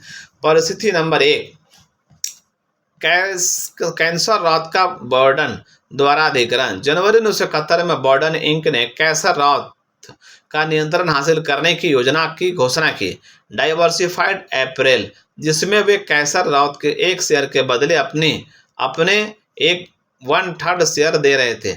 अगले दिन सक्रिय ट्रेडिंग में बॉर्डन 26 पर बंद हुआ और कैंसर रॉथ 28 पर। यदि किसी ऑपरेटर ने इस भाव पर कैंसर रॉथ के 300 शेयर खरीदे होते और बॉर्डन के 400 शेयर खरीदे होते और यदि बाद में यह सौदा घोषित शर्तों पर पूरा हुआ होता तो उसे अपने शेयर लागत पर कुछ 24% का लाभ होता, जिनमें से कमीशन और कुछ अन्य चीजों को घटाना होगा। मान लेते हैं यह सौदा होने से 6 महीने लग गए थे तो उसका अंतिम मुनाफा संभवतः 40% प्रति वार्षिक दर से अधिक होता। परिस्थिति नंबर 2, नवंबर 1970 में नेशनल बिस्किट कंपनी ने $11 नकद पर अरोरा प्लास्टिक कंपनी का नियंत्रण खरीदने का प्रस्ताव रखा। अनेक शेयर लगभग 8.5 पर बिक रहे थे। महीना समाप्त होने तक ये 9 पर बंद हुआ और वर्ष के अंत तक बिकता रहा। यहाँ निर्दिष्ट सफल लाभ मूल रूप से लगभग 25% था, जो विफलता के जोखिम और समय तत्व का विषय था। परिस्थिति नंबर 3, यूनिवर्सल मैरियन कंपनी ने अपना कारोबारी परिचालन बंद कर दिया था। उसने अपने शेयरधारकों से कंपनी के विघटन का अनुमोदन करने को कहा। खजांची ने बताया कि बुक वैल्यू पर साधारण शेयरों का भाव लगभग $28.5 प्रति शेयर था, जिसका बड़ा हिस्सा तरल रूप में था। 1967 में शेयर 21.5 पर बंद हुआ, जो इसमें 30% से अधिक सकल लाभ की संभावना का संकेत था यदि परिसमापन में बुक वैल्यू की वसूली कर ली जाती। यदि इस तरह के परिचालनों का संचालन जोखिम बंटवारा करने के लिए विविधीकृत आधार पर किया जाए तो मान लीजिए 20% या बेहतर वार्षिक मुनाफा पाने का भरोसा किया जा सकता है। ऐसे में निसंदेह वे केवल उचित होने से कुछ अधिक ही होंगे। क्योंकि यह पुस्तक विशेष परिस्थितियों पर नहीं है तो हम यहाँ कारोबारी विवरण में नहीं जाना चाहेंगे, क्योंकि यह वस्तुतः कारोबारी है। चलिए यहाँ अभी हाल के वर्षों के 2 विरोधाभासी घटनाक्रमों का उल्लेख करते हैं। एक और चयन किए जा सकने वाले सौदों की संख्या में कह सकते हैं बीते 10 वर्षों के मुकाबले भारी इजाफा हुआ। इस स्थिति को हम कॉरपोरेशन की धुन कह सकते हैं। वे अपनी गतिविधियों को विशिष्ट प्रकार के अधिग्रहण आदि में विविधीकृत कर रहे थे। 1970 में विलियन घोषणाओं की संख्या औसतन कुछ 5000 थी, जो 1969 की 6000 से अधिक से कम थी। इस सौदों में शामिल समूचे धन का मूल्य कई बिलियन तक था। शायद 5000 घोषणाओं का छोटा सा हिस्सा विशेष परिस्थिति खरीदार के लिए शेयरों की खरीद का स्पष्ट अवसर पेश कर सकता था, लेकिन यह हिस्सा अभी भी इतना बड़ा था कि उसे अध्ययन, ऊंचाई और चयन में व्यस्त रख सकता था। तस्वीर का दूसरा रुख यह था कि अधिग्रहण घोषणाओं के मुकम्मल नहीं होने का अनुपात बढ़ रहा था। ऐसे मामले में निश्चित ही मुनाफे का लक्ष्य हासिल नहीं हो सकता था। इसके स्थान पर कम या ज़्यादा गंभीर नुकसान होने की आशंका थी। विफलता के अनेक कारण थे, जिनमें गैर भरोसेमंद दखलंदाजी, शेयरधारकों का विरोध, बाजार स्थितियों में बदलाव, आगे अध्ययन में प्रतिकूल संकेत, विवरणों पर सहमति न बनना आदि शामिल थे। निश्चित ही यहाँ तरकीब यही है कि अनुभव के सहारे फैसला लिया जाए और उन सौदों को चुने जिनके सफल होने की अधिकतम संभावना है, तथा उन्हें भी जिनके विफल होने की अवस्था में नुकसान की न्यूनतम संभावना है। उपरोक्त उदाहरणों पर अतिरिक्त टिप्पणियां। कैंसर रॉथ, इस कंपनी के डायरेक्टरों ने पहले ही बॉर्डन के प्रस्ताव को नामंजूर कर दिया था जब यह अध्याय जनवरी 1971 में लिखा जा रहा था। यदि इस कार्रवाई को तुरंत रोक दिया जाता तो कमीशन समेत समूचा नुकसान कैंसर और शेयर के भाव का लगभग 12% होता। अरोरा प्लास्टिक, 1970 में इस कंपनी के बुरे प्रदर्शन के कारण अधिग्रहण शर्तों पर पुनः मोल तोल हुआ और भाव घटकर 10.5 रह गया। शेयरों के लिए मई के अंत में भुगतान कर दिया गया। यहाँ मिली वार्षिक रिटर्न का दर 25% थी। यूनिवर्सल मैरियन कंपनी ने तुरंत नकद और स्टॉक में लगभग $7 प्रति शेयर का प्रारंभिक वितरण किया, जिससे निवेश घटकर 14.5 रह गया। हालांकि बाद में इसका बाजार भाव 13 तक नीचे गिर गया, जिससे इसके समापन के परिणामों पर संदेह होने लगा। यह मानते हुए कि दिए गए 3 उदाहरण 1971 के समग्र रूप से वर्कआउट या आर्बिट्रेज के अवसरों का काफ़ी हद तक प्रतिनिधित्व करते हैं, इससे स्पष्ट है कि यदि इनमें बिना सोचे समझे प्रवेश किया जाता है तो ये आकर्षक नहीं होते। ये पहले से कहीं अधिक पेशेवरों का क्षेत्र बन गया है, जिनके पास अपेक्षाकृत अनुभव और विवेक हो। कैसा राउत के हमारे उदाहरण में एक और दिलचस्प प्रासंगिक सूचना भी है। 1971 के अंत में भाव गिरकर 20 से नीचे हो गए थे, जबकि बॉर्डन 25 पर बेचा जा रहा था, जो कैसा राउत के लिए एक्सचेंज ऑफर की शर्तों के तहत 33 के समान था। ऐसा लगता है डायरेक्टरों ने इस अवसर से इनकार करके बड़ी गलती की, या कैसा राउत के शेयर बाजार में इतनी बुरी तरह अंडरवैल्यू थे। ये ऐसी चीज है जिसकी पड़ताल प्रतिभूति विश्लेषक को करनी चाहिए। अध्याय 15 पर टिप्पणी। इस दुनिया में दुनियावी सिद्धांतों के अनुसार जीना आसान है, अपने सिद्धांतों पर एकांत में रहना आसान है, लेकिन महान व्यक्ति वही है जो भीड़ के बीच में भी एकांत की स्वतंत्रता का निर्दोष मधुरता बनाए रख सके। राल्फ वाल्डो इमर्सन ने कहा है, अभ्यास अभ्यास अभ्यास। म्यूचुअल फंड सीरीज फंड का संस्थापक मैक्स हाई अक्सर कहते थे, बेरुसलम जाने के अनेक रास्ते हैं। इस माहिर शेयर चयनकर्ता के कहने का मतलब था कि शेयरों को चुनने की उनकी अपने मूल्य केंद्रित पद्धति ही सफल निवेशक बनने का एकमात्र तरीका नहीं है। इस अध्याय में हम ऐसी कुछ तकनीकें देखेंगे जिनका इस्तेमाल आज के कुछ प्रमुख मनी मैनेजर शेयरों को चुनने में करते हैं। सबसे पहले, हालांकि यह दोहराने लायक है कि अधिकांश निवेशकों के लिए व्यक्तिगत स्टॉक का चयन अनावश्यक है यदि अनुचित नहीं है। तथ्य यह है कि यदि अधिकांश पेशेवर स्टॉक चुनने में खराब काम करते हैं तो इसका मतलब यह नहीं है कि अधिकांश शौकिया बेहतर कर सकते हैं। शेयर चुनने का प्रयास करने वालों में बड़ी संख्या में लोगों को यही सबक मिलता है कि वे उतने अच्छे नहीं जितना वे मानते थे। जो भाग्यशाली होते हैं उन्हें यह बात जल्दी पता चल जाती है, जबकि हम भाग्यशाली लोगों को यह जानने में बरसों लग जाते हैं। बहुत कम प्रतिशत निवेशक अपने लिए शेयर चुनने में माहिर हो पाते हैं। बाकी सबके लिए यही अच्छा है कि वे मदद लें जो आदर्श रूप से इंडेक्स फंड में होगी। ग्राहम निवेशकों को सलाह देते हैं कि पहले अभ्यास करें, जैसा कि सभी महान खिलाड़ी और संगीतक अभ्यास करते हैं और किसी भी वास्तविक परफॉर्मेंस से पहले रिहर्सल करते हैं। वे शुरुआत के लिए बताते हैं कि 1 वर्ष शेयरों पर नजर रखने और चुनने में लगाएं, लेकिन ऐसा धन लगाकर ना करें। ग्राहम के दिनों में आप लीगल एड पर काल्पनिक क्रय और विक्रय के बही खाते के उपयोग से अभ्यास करते थे। आजकल आप www.morningstar.com पर करते हैं। अंतिम साइट इनके फंड व अन्य सेवाओं के प्रचार वाले मार्केटिंग बीटिंग की अनदेखा करें। जैसे वेबसाइटों पर पोर्टफोलियो ट्रैकर्स का उपयोग कर सकते हैं। अपनी तकनीकों को असली धन के साथ आजमाने से पहले इनका चालन परीक्षण करें। इससे आपको गलतियां करने पर भी वास्तविक नुकसान नहीं होगा। आप लगातार ट्रेड करते रहने से बचने का अनुशासन विकसित करें। अपनी पद्धति की तुलना प्रमुख मनी मैनेजरों से करके जानें कि आपके लिए क्या सही है। सबसे बेहतर, अपने सभी चयनित शेयरों के परिणामों पर नजर रखने से आप यह याद रख सकेंगे कि आपके कुछ अनुमान बुरी तरह से गलत साबित हुए। यह आपको अपने विजेताओं और पराजितों से सीखने को मजबूर करेगा। 1 वर्ष बाद अपने परिणामों की तुलना इससे करें कि यदि आपने S&P 500 इंडेक्स फंड में अपना सारा पैसा लगाया होता तो क्या होता। यदि आपको यह अनुभव अच्छा ना लगे या आपको गलत शेयर चुन लिए हो तो भी कोई नुकसान नहीं हुआ। व्यक्तिगत शेयर चुनना आपके लिए नहीं है। अपने लिए इंडेक्स फंड चुनें और शेयरों को चुनने में अपना समय खराब करना बंद करें।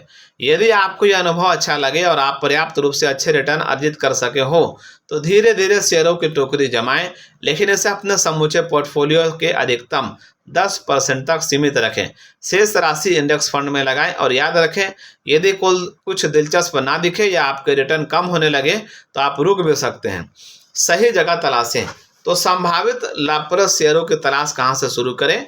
आप अध्याय 14 में सुझाए गए सांख्यिकीय फिल्टर के साथ स्टॉक्स को स्क्रीनिंग के लिए www.morningstar.com जैसी वेबसाइटों का उपयोग कर सकते हैं, या आप अधिक धैर्यपूर्ण विशेषज्ञ जैसे नजरिया भी रख सकते हैं। बाकी लोगों के विपरीत बहुत से उत्तम पेशेवर निवेशक किसी भी कंपनी की तरफ पहल आकर्षित होते हैं जब उसके शेयर नीचे जा रहे हों, ना कि चढ़ रहे हों।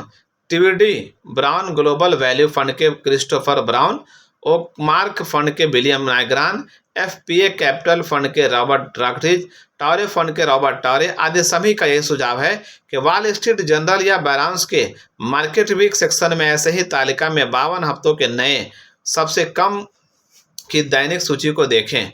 इससे आपको शेयरों और उन उद्योगों के सुराग मिलेंगे जो अप्रचलित या अप्रिय हैं और इन्हीं में धारणाओं बदलने के बाद उच्च रिटर्न संभावनाएं प्रस्तावित होती हैं। ईपीएस से आरओआईसी, नेट इनकम या अर्निंग प्रति शेयर। ईपीएस हाल ही के वर्षों में शेयर ऑप्शन की अनुमति और लेखा लाभ और चार्जेज जैसे कारकों से विकृत हो गया है। कंपनी कारोबार में लगाई पूंजी पर वास्तव में कितना कमा रही है, जानने के लिए ईपीएस से आगे आरओआईसी या निवेशित पूंजी पर रिटर्न में देखें। डेविस फंड के क्रिस्टोफर डेविस इसे एक फार्मूले से परिभाषित करते हैं। आरओआईसी इक्वल टू धारक की आय प्लस निवेशित पूंजी, जहां धारक की आय समान होती है।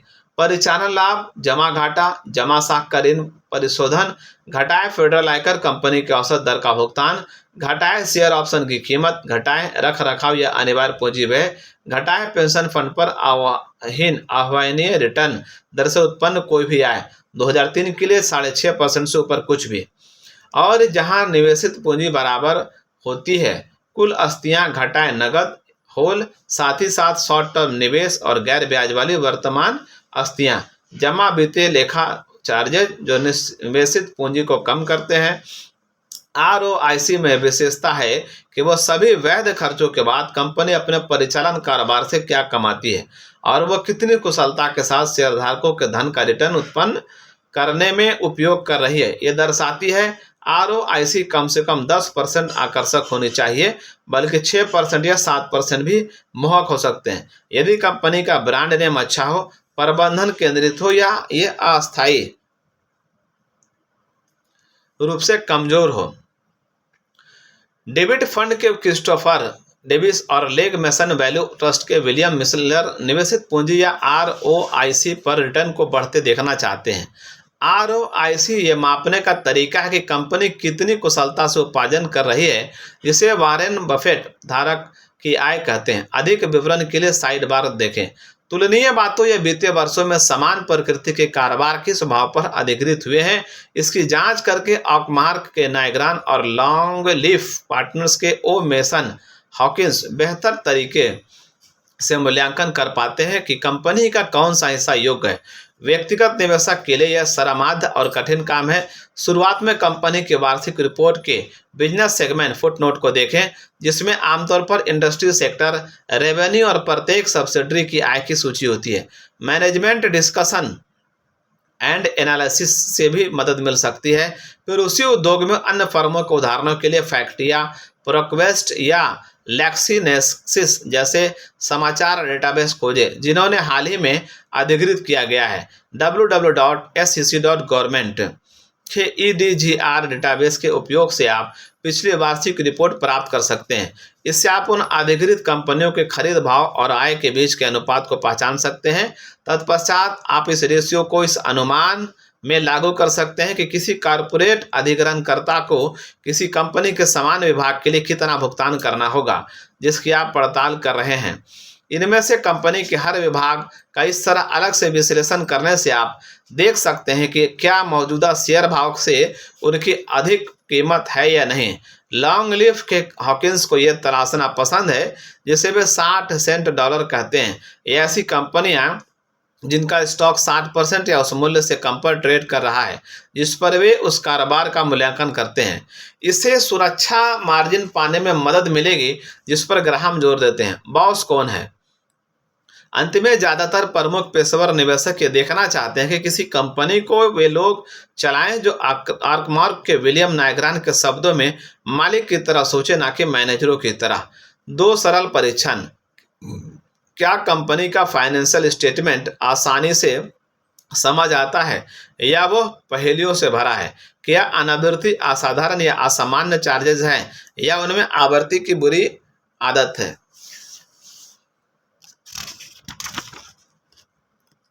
लॉन्ग लीफ के मेसन हॉकिंस ऐसे कॉर्पोरेट मैनेजरों को तलाशते हैं जो अच्छे भागीदार हो, अर्थात वे अपनी समस्याओं के बारे में खुलकर संवाद करें तथा मौजूद और भविष्य के नकदी प्रवाह के लिए स्पष्ट योजना हो तथा कंपनी के शेयरों में अपना बड़ा हिस्सा हो। बेहतर हो कि नगद खरीद से हो, ऑप्शन अनुमति से नहीं। लेकिन टारे फंड के रॉबर्ट टारे चेतावनी देते हैं कि यदि प्रबंधन कारोबार से ज़्यादा शेयर के भाव पर बात करे तो हमारी इसमें दिलचस्पी नहीं है। डेविस फंड के क्रिस्टोफर डेविस उन फर्मों के बराबर हैं जो शेयर ऑप्शन जारी करने के मोटे तौर पर 3% शेयर आउटस्टैंडिंग तक सीमित रखती है। वैनगार्ड प्राइम कैप फंड के हार्वर्ड शो निगाह रखने पर जोर देते हैं। वे कहते हैं, कंपनी ने 1 वर्ष पहले क्या कहा और अगले वर्ष क्या हुआ। हम सिर्फ ये नहीं देखना चाहते कि प्रबंधन शेयरधारकों के साथ ईमानदार है या नहीं, बल्कि उन्हें अपने साथ भी ईमानदार होना चाहिए। यदि कंपनी का बॉस जोर दे कि सब अच्छा है जबकि कारोबार लड़खड़ा रहा हो, तो सावधान हो जाए। आजकल आप कंपनी की नियमित निर्धारित कॉन्फ्रेंस कॉल सुन सकते हैं, भले ही आपके पास केवल कुछ ही शेयर हो। इसके शेड्यूल की जानकारी के लिए निवेशक कॉर्पोरेट हेडक्वार्टर पर जनसंपर्क विभाग में फ़ोन करें और या कंपनी के वेबसाइट पर जाएं। एफपीए कैपिटल फंड के रॉबर्ट रेड्रिग्स कंपनी की वार्षिक रिपोर्ट के अंतिम पृष्ठ पर जाते हैं, जहां परिचालन विभाग के शीर्ष अधिकारियों को सूची होती है। यदि नए सीईओ के कार्यकाल में पहले या दूसरे वर्ष में उन नामों में काफ़ी बदलाव हो, तो यह संभवतः एक अच्छा संकेत है। वे अनावश्यक लोगों को साफ कर रहे हैं, लेकिन अगर यह जारी रहता है तो बदलाव शायद उथल पुथल में बदल रहा है। अपनी निगाह सड़क पर रखें। यरूशलेम की ओर इससे भी ज़्यादा रास्ते जाते हैं। कुछ प्रमुख पोर्टफोलियो मैनेजर जैसे ड्रेमन वैल्यू मैनेजमेंट के डेविड ड्रेमन और थर्ड एवेन्यू फंड्स के मार्टिन विंटन उन कंपनियों पर केंद्रित रखते हैं जो अपनी अस्थियों, आय या नकद प्रवाह के बहुत कम गुणक पर बिक रही हैं। अन्य जैसे रायस फंड के चार्ल्स रायस और फिडेलिटी लो प्राइस्ड स्टॉक फंड के जेल टिलिंगहर्स्ट अंडर वैल्यू छोटी कंपनियों को तलाशते हैं। और आज के सबसे अनुभवी निवेशक वारेन बफेट कंपनियों को कैसे चुनते हैं, इस पर एक संक्षिप्त नज़र डालने के लिए साइड बार देखें। एक तकनीक जिससे मदद मिल सकती है, देखें कि कौन से प्रमुख पेशेवर मनी मैनेजरों के पास वही शेयर है जो आपके पास है। यदि 1 या 2 बार बार सामने आए तो उन फंड कंपनियों के वेबसाइट पर जाएं और उनके सबसे ताज़ा रिपोर्ट डाउनलोड करें। वारेन का तरीका। ग्राहम के महानतम छात्र वारेन बफेट ग्राहम के विचारों में नए मोड़ देकर दुनिया के सबसे सफल निवेशक बने हैं। बफेट और उनके पार्टनर चार्ल्स मुंगेर ने ग्राहम के मार्जिन ऑफ सेफ्टी तथा बाजार से अनासक्ति के विचारों का संयोजन भावी ग्रोथ पर जोर देने की अपनी अभिनव पद्धति के साथ किया।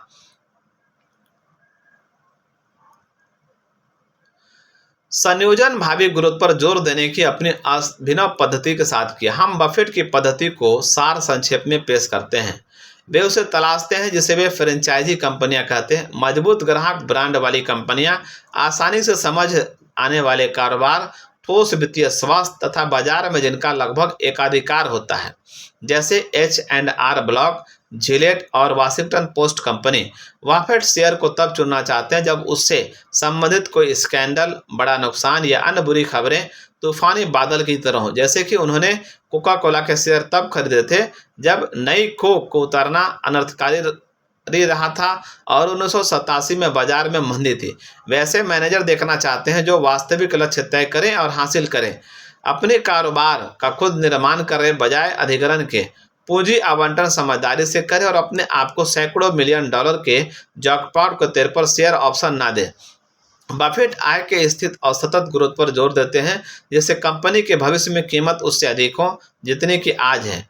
अपने वार्षिक रिपोर्टों में जो www.berkshirehathaway.com पर संग्रहित है, बफेट ने अपने सोच को खुली किताब की तरह पेश किया है। शायद किसी अन्य निवेशक ग्राहम समेत ने अपने पद्धति का सार्वजनिक रूप से ऐसा खुलासा नहीं किया होगा या ऐसे दमदार पठनीय निबंध नहीं लिखे होंगे। बफेट का एक मशहूर कहावत है, जब एक प्रबंधन जिसकी प्रतिभा की शाख हो वो खराब अर्थतंत्र की शाख वाले कारोबार को संभाले तो उस कारोबार की शाख अछून्न रहती है। हर इंटेलिजेंट इन्वेस्टर इस माहिर व्यक्ति के शब्दों को पढ़कर सीख सकता है और सीखना चाहिए। अनेक पास और कौन से स्टॉक है, ये देखने से आपको इस बारे में और ज़्यादा पता लगेगा कि उनमें और कौन से समान गुण हैं। मैनेजर्स की टिप्पणी पढ़ने से शायद आप समझ सके कि अपनी पद्धति में सुधार कैसे करें। भले वे शेयरों के चयन में किसी भी तकनीक का उपयोग करते हो, सफल निवेश पेशेवर में 2 चीज़ें एक समान होती हैं। पहला, वे अनुशासित और तर्कयुक्त होते हैं। वे अपने पद्धति को तब भी नहीं बदलते जब यह चलन से बाहर हो जाए। दूसरा, वे काफ़ी सोच विचार करते हैं कि क्या करना है और वे इसे कैसे करेंगे, लेकिन वे इस पर बहुत कम ध्यान देते हैं बाजार क्या कर रहा है। यहाँ पर चैप्टर 15 समाप्त होता है। अब शुरू होता है चैप्टर 16। इसका टाइटल है परिवर्तनीय इशू और वारंट्स। परिवर्तनीय कन्वर्टेबल बॉन्ड्स व प्रिफर्ड स्टॉक्स अभी हाल के वर्षों में सीनियर फाइनेंशियल के क्षेत्र में मुख्य रूप से अहम होते जा रहे हैं। समानांतर घटनाक्रम के तौर पर शेयर ऑप्शन वारंट्स, जो साधारण शेयरों को निर्धारित भाव पर खरीदने का दीर्घावधिक अधिकार है, भी ज़्यादा से ज़्यादा बढ़ते जा रहे हैं। स्टैंडर्ड एंड पुअर्स की स्टॉक गाइड में अब उद्धृत होने वाले आधे से ज़्यादा प्रिफर्ड स्टॉक में परिवर्तन का प्रावधान होता है, और यही बात 1968 से 1970 के कॉरपोरेशन बॉन्ड फाइनेंसिंग के बड़े हिस्से पर भी खरी उतरती है। ऐसी कम से कम 60 विभिन्न सीरीज है जो अमेरिकी स्टॉक एक्सचेंज में शेयर ऑप्शन वारंटी में कारोबार करती है। 1970 में इतिहास में पहली बार न्यूयॉर्क स्टॉक एक्सचेंज ने दीर्घावधिक वारंटी के एक इशू को सूचीबद्ध किया, जिसके तहत $52 प्रत्येक पर अमेरिकन टेल एंड टेल के 31 करोड़ शेयरों को खरीदने के अधिकार दिए।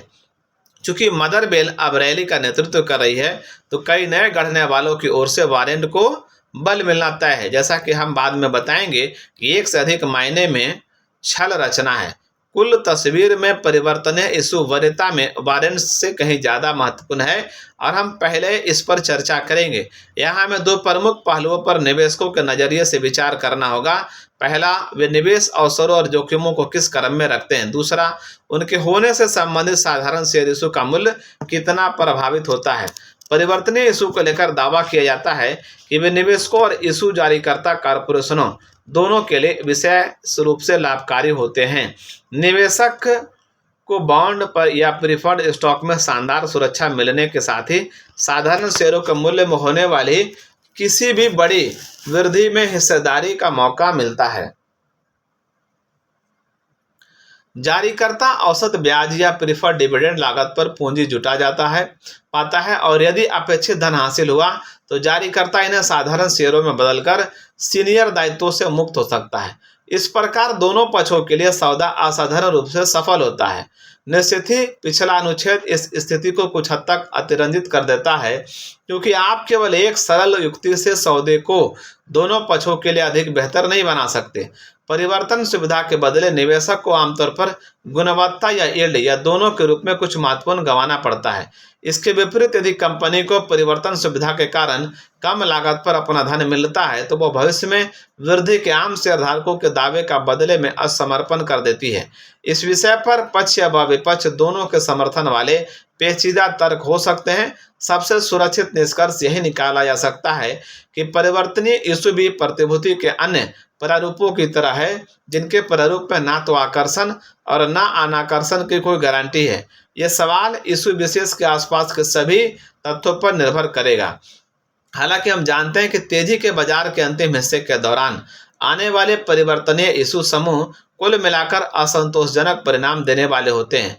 दुर्भाग्य से ऐसे आशावादी अवधियों में ही अधिकांश परिवर्तनीय वित्तपोषण अतीत में किया गया है। टाइमिंग से ही खराब परिणाम अवश्यंभावी हो जाते हैं, क्योंकि शेयर बाजार में व्यापक गिरावट अनिवार्य रूप से परिवर्तन के विशेषाधिकार को बहुत कम आकर्षक बना देती है, और इससे अक्सर इस इशू की अंतर्निहित सुरक्षा पर भी सवाल उठते हैं। बतौर सामूहिक चित्रण हम अपने उसी उदाहरण का उपयोग करेंगे जिसे हमने अपने प्रथम संस्करण में 1946 के परिवर्तनीय व सादे गैर परिवर्तनीय प्रिफर्ड प्रस्ताव के तुलनात्मक भाव व्यवहार में उपयोग किया था। ग्राहम इस ओर इशारा कर रहे हैं कि आमतौर पर निवेशकों द्वारा सुनी जाने वाली प्रचारात्मक बयानबाजी के बावजूद परिवर्तनीय बॉन्ड दोनों हाथों में लड्डू लाकर थमा नहीं देते हैं। अधिक यील्ड और कम जोखिम हमेशा साथ साथ नहीं चलते। वॉल स्ट्रीट एक हाथ से जो देता है वो आमतौर पर दूसरे हाथ से छीन भी लेता है।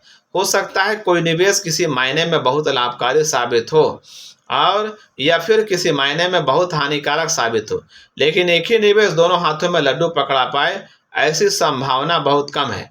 गोल्डमैन सैक्स और इबार्टमन एसोसिएट के अनुसार 1998 से 2002 तक परिवर्तनीय बॉन्डों ने 4.8% का औसत वार्षिक रिटर्न दर्ज किया था। यह अमेरिकी शेयरों पर 0.6% की वार्षिक हानि से काफ़ी बेहतर था, लेकिन मध्यम अवधि के कॉर्पोरेट बॉन्डों के रिटर्न 7.5% वार्षिक लाभ और लंबी अवधि के कॉर्पोरेट बांडों के रिटर्न 8.25% वार्षिक लाभ से काफी खराब था।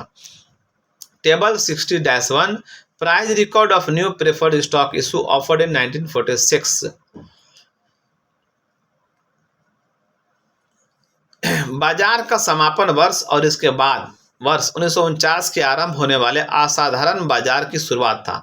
1967 से 1970 के बीच तुलनात्मक प्रस्तुतिकरण कठिन है क्योंकि इन वर्षों में प्रत्यक्षतः कोई नया गैर परिवर्तनीय प्रस्ताव नहीं आया, लेकिन ये आसानी से दिखाया जा सकता है कि दिसंबर 1967 से दिसंबर 1970 तक परिवर्तनीय प्रीफर्ड स्टॉक में औसत भाव गिरावट समग्र रूप से साधारण शेयरों से अधिक थी, जिनमें केवल 5% का नुकसान हुआ। साथ ही दिसंबर 1968 से दिसंबर 1970 की अवधि के दौरान परिवर्तनीय का प्रदर्शन पुराने सादे गैर परिवर्तनीय प्रीफर्ड शेयरों से थोड़ा ज़्यादा खराब रहा, जैसा कि टेबल 16-2 में हर तरह के 20 इशू के नमूने में दर्शाया गया है।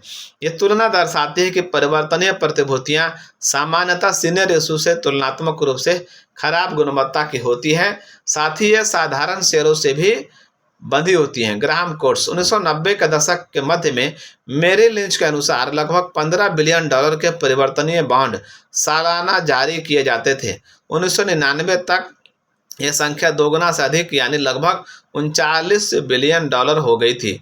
2000 में $58 बिलियन के परिवर्तनीय बॉन्ड जारी किए गए थे और 2001 में $105 बिलियन के परिवर्तनीय बॉन्ड मार्केट में आए थे। जैसा कि ग्राहम चेतावनी देते हैं, परिवर्तनीय प्रतिभूतियां हमेशा बुल मार्केट यानी तेजड़ियों के बाजार के दौरान के अंत में अचानक कहीं से आ जाती हैं। मोटे तौर पर ऐसा इसलिए होता है क्योंकि खराब गुणवत्ता वाली कंपनियों का स्टॉक रिटर्न भी काफ़ी अधिक होता है और इस वजह से इस परिवर्तन की सुविधा को आकर्षक बनाकर पेश किया जाता है। क्लोज। आम बाजार में स्पेकुलेटिव उछाल के अलावा बाकी समय बुरे ही होते हैं।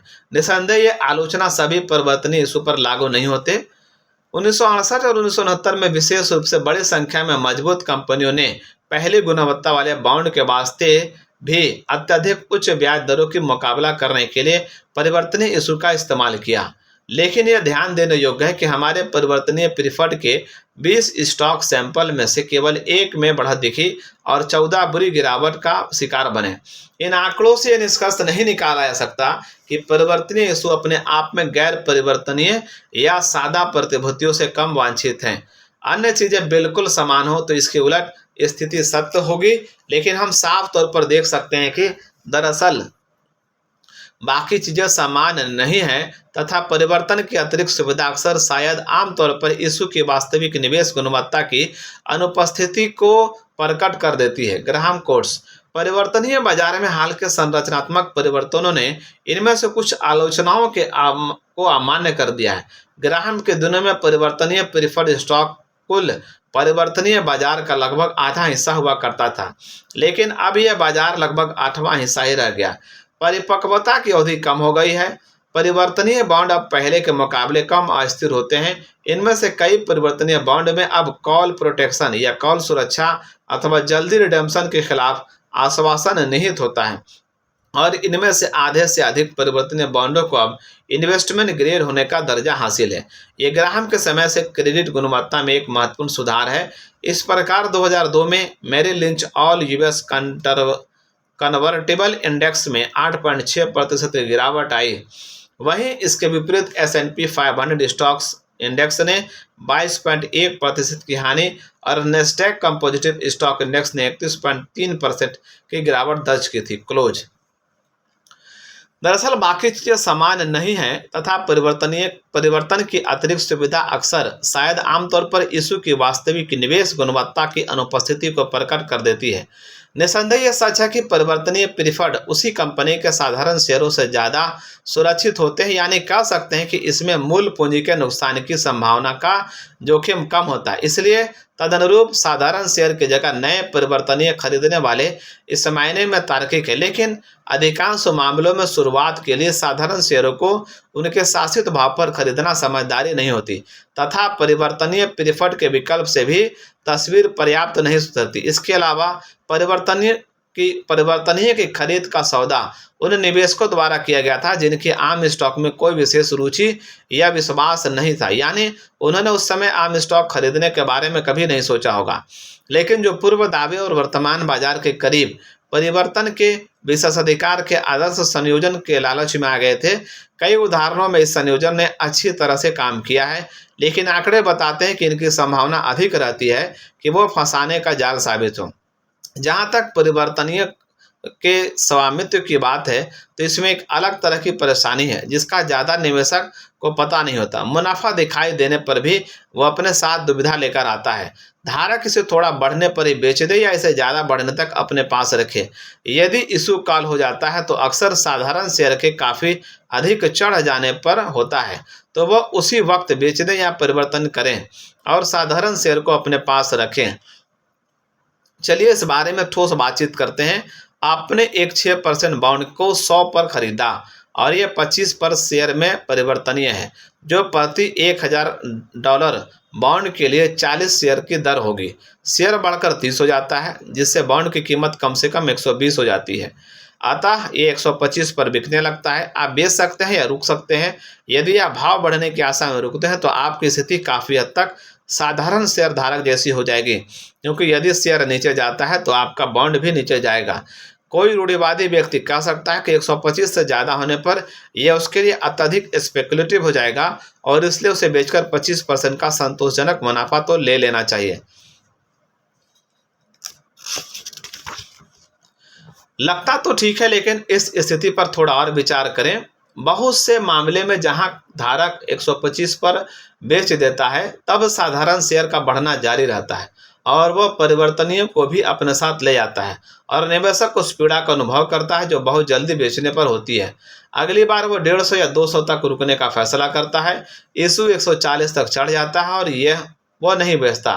तभी बाजार टूटता है और उसका फंड फिसल कर नीचे 80 पर पहुंच जाता है। उसने इस बार फिर गलती कर दी। गलत अनुमान लगाने की इस मानसिक पीड़ा के साथ ही, और यह लगभग अनिवार्य प्रतीत होती है, परिवर्तनीय इशू के परिचालन में एक वास्तविक गणितीय कमी भी है। मान सकते हैं कि कोई होल्डिंग्स पर 25% या 30% मुनाफे पर बेचने की कठोर और समरूप नीति लागू करना काम कर सकता है। इससे मुनाफे की ऊपरी सीमा तय हो जाती है और ये केवल उन्हीं इशू पर मिल सकती है जो अच्छे चल रहे हों।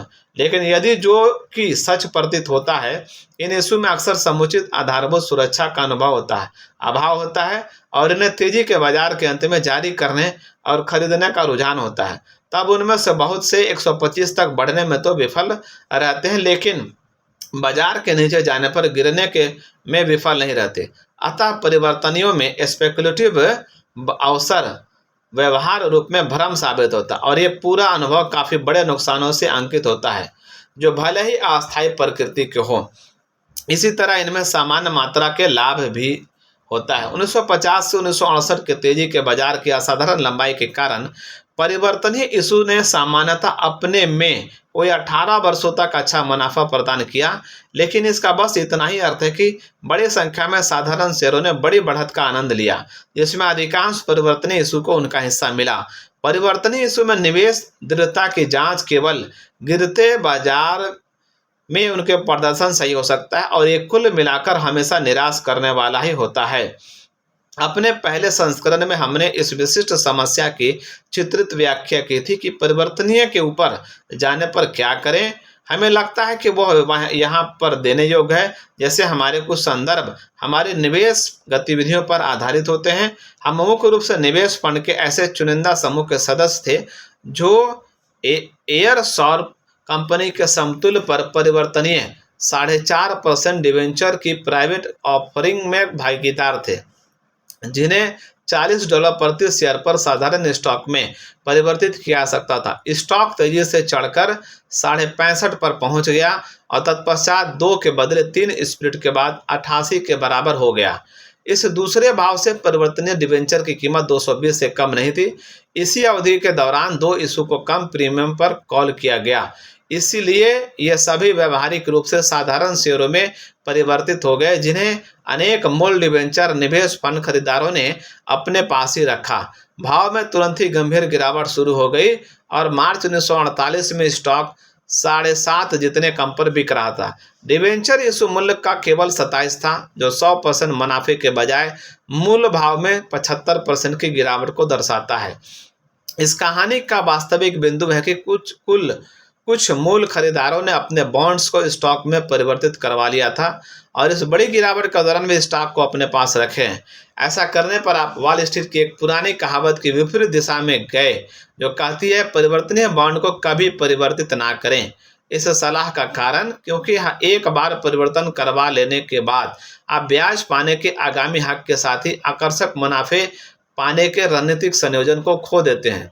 आप संभवतः निवेशक की जगह स्पेकुलेटर बन जाते हैं, और वो भी अक्सर अनुचित समय पर, क्योंकि शेयर पहले बड़ी बढ़त ले चुका होता है। यदि परिवर्तनीय को परिवर्तन ना करें अच्छा नियम है, तो ऐसा कैसे हुआ कि इन अनुभवी फंड मैनेजरों ने अपने एवरसॉफ्ट बॉन्ड को स्टॉक में परिवर्तित कर लिया, जिसके परिणाम स्वरूप उन्हें शर्मिंदगी भरा नुकसान हुआ? निस्संदेह इसका जवाब यह है कि उन्होंने खुद को कंपनी की संभावनाओं के साथ शेयरों के लिए अनुकूल बाजार गतिविधियों के उत्साह में बहने दिया। वॉल स्ट्रीट के कुछ विवेकपूर्ण नियम हैं। समस्या यह है कि वे तब दिमाग में नहीं आते जब इनकी सबसे ज़्यादा ज़रूरत होती है। अतः पुराने दिनों की एक और प्रख्यात उचित उक्ति है, वो करो जो मैं कहूँ, ना कि जो मैं करूँ। इस तरह नए परिवर्तनीय इशू के प्रति हमारी आम राय गैर भरोसे की है। यह हमारा मतलब है, जैसा देखा गया है, कि निवेशकों को इन्हें खरीदने से पहले 2 बार सोचना चाहिए। ऐसी तार्किक छानबीन के बाद उसे ऐसे विशिष्ट प्रस्ताव मिल सकते हैं जिनसे इनकार ना किया जा सके।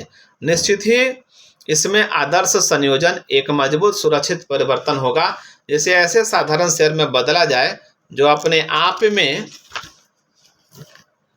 आकर्षक हो और वर्तमान बाजार भाव से थोड़ा ही ऊपर हो। ऐसे नए प्रस्ताव यदा कदा आते हैं जो इन अपेक्षाओं पर खरे उतरते हैं। हालांकि प्रतिभूति बाजार का स्वभाव ही ऐसा होता है कि बहुत संभावना है कि कुछ पुराने इशू में ऐसे कुछ अवसर मिल जाएं जो नए के बजाय अनुकूल अवस्था में विकसित हो जाएं।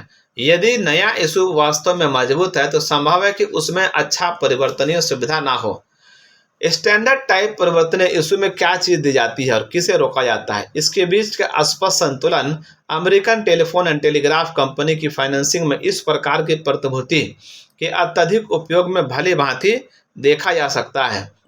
1913 और 1957 के बीच कंपनी ने कम से कम 9 भिन्न परिवर्तनीय बॉन्ड इशू बेचे, जिनमें से ज़्यादातर शेयर धारकों को सब्सक्रिप्शन अधिकार के माध्यम से बिके। परिवर्तनीय बॉन्ड्स में कंपनी को एक महत्वपूर्ण लाभ होता है, जिससे उन्हें उससे ज़्यादा अनेक प्रकार के खरीदार मिलते हैं जितने स्टॉक ऑफरिंग में उपलब्ध होते हैं। क्योंकि बॉन्ड बहुत सारे वित्तीय संस्थानों में लोकप्रिय होते हैं, जिनके पास बहुत बड़े संस्थान होते हैं, लेकिन कुछ को स्टॉक्स खरीदने की अनुमति नहीं होती। बॉन्ड्स पर ब्याज रिटर्न आमतौर पर स्टॉक से संबंधित डिविडेंड यील्ड के आधे से भी कम होता है।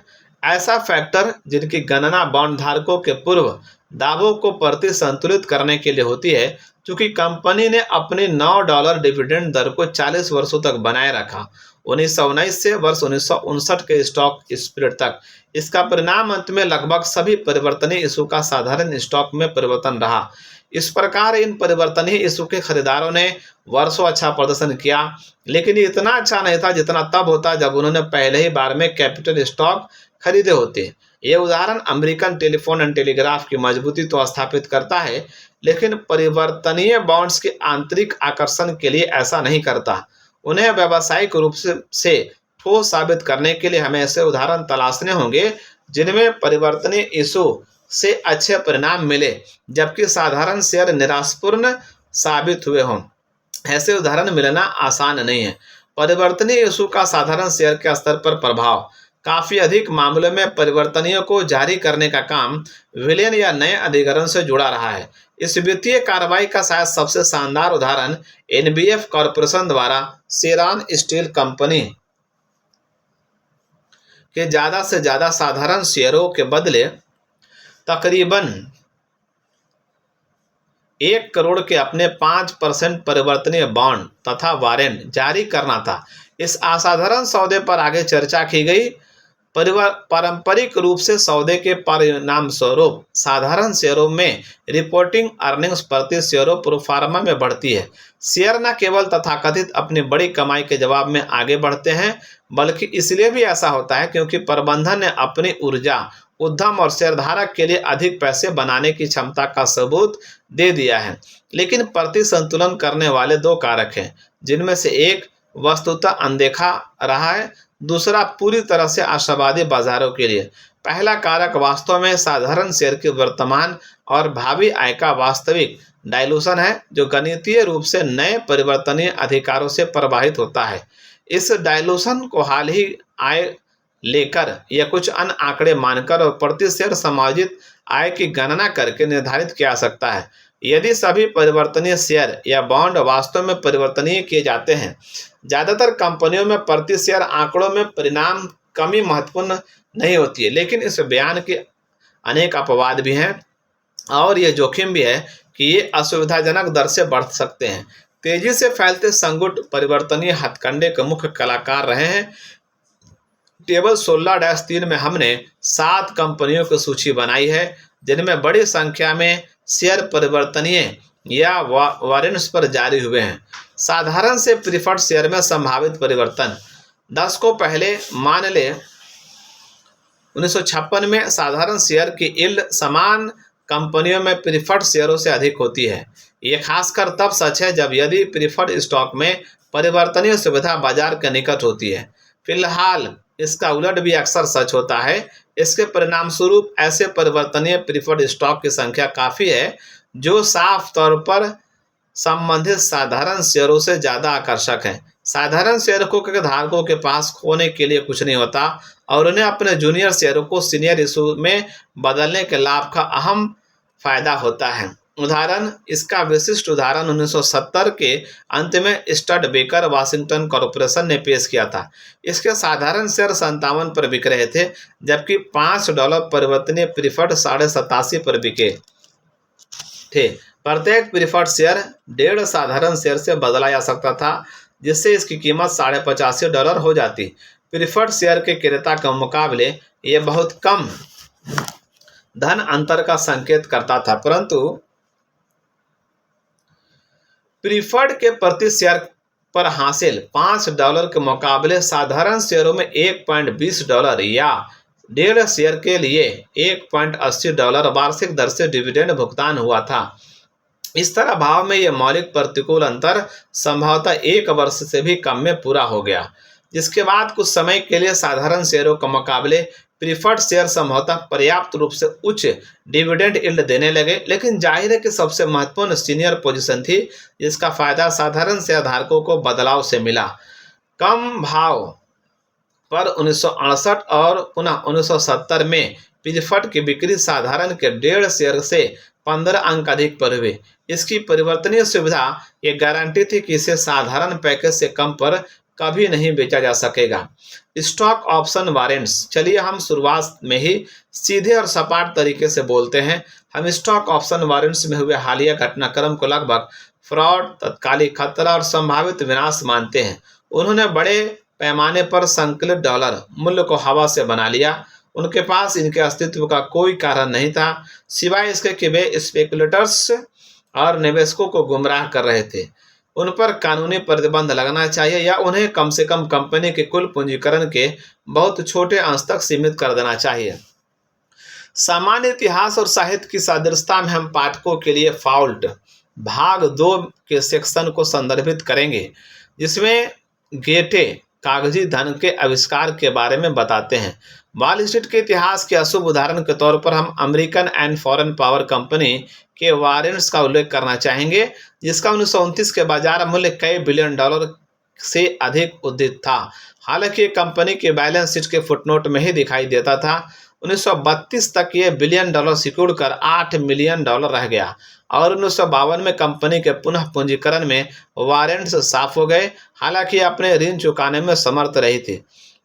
मूल रूप से स्टॉक ऑप्शन वारंट्स यदा कदा बॉन्ड इशू से जुड़े रहते हैं और ये आमतौर पर आंशिक परिवर्तनीय सुविधा के समान होते हैं।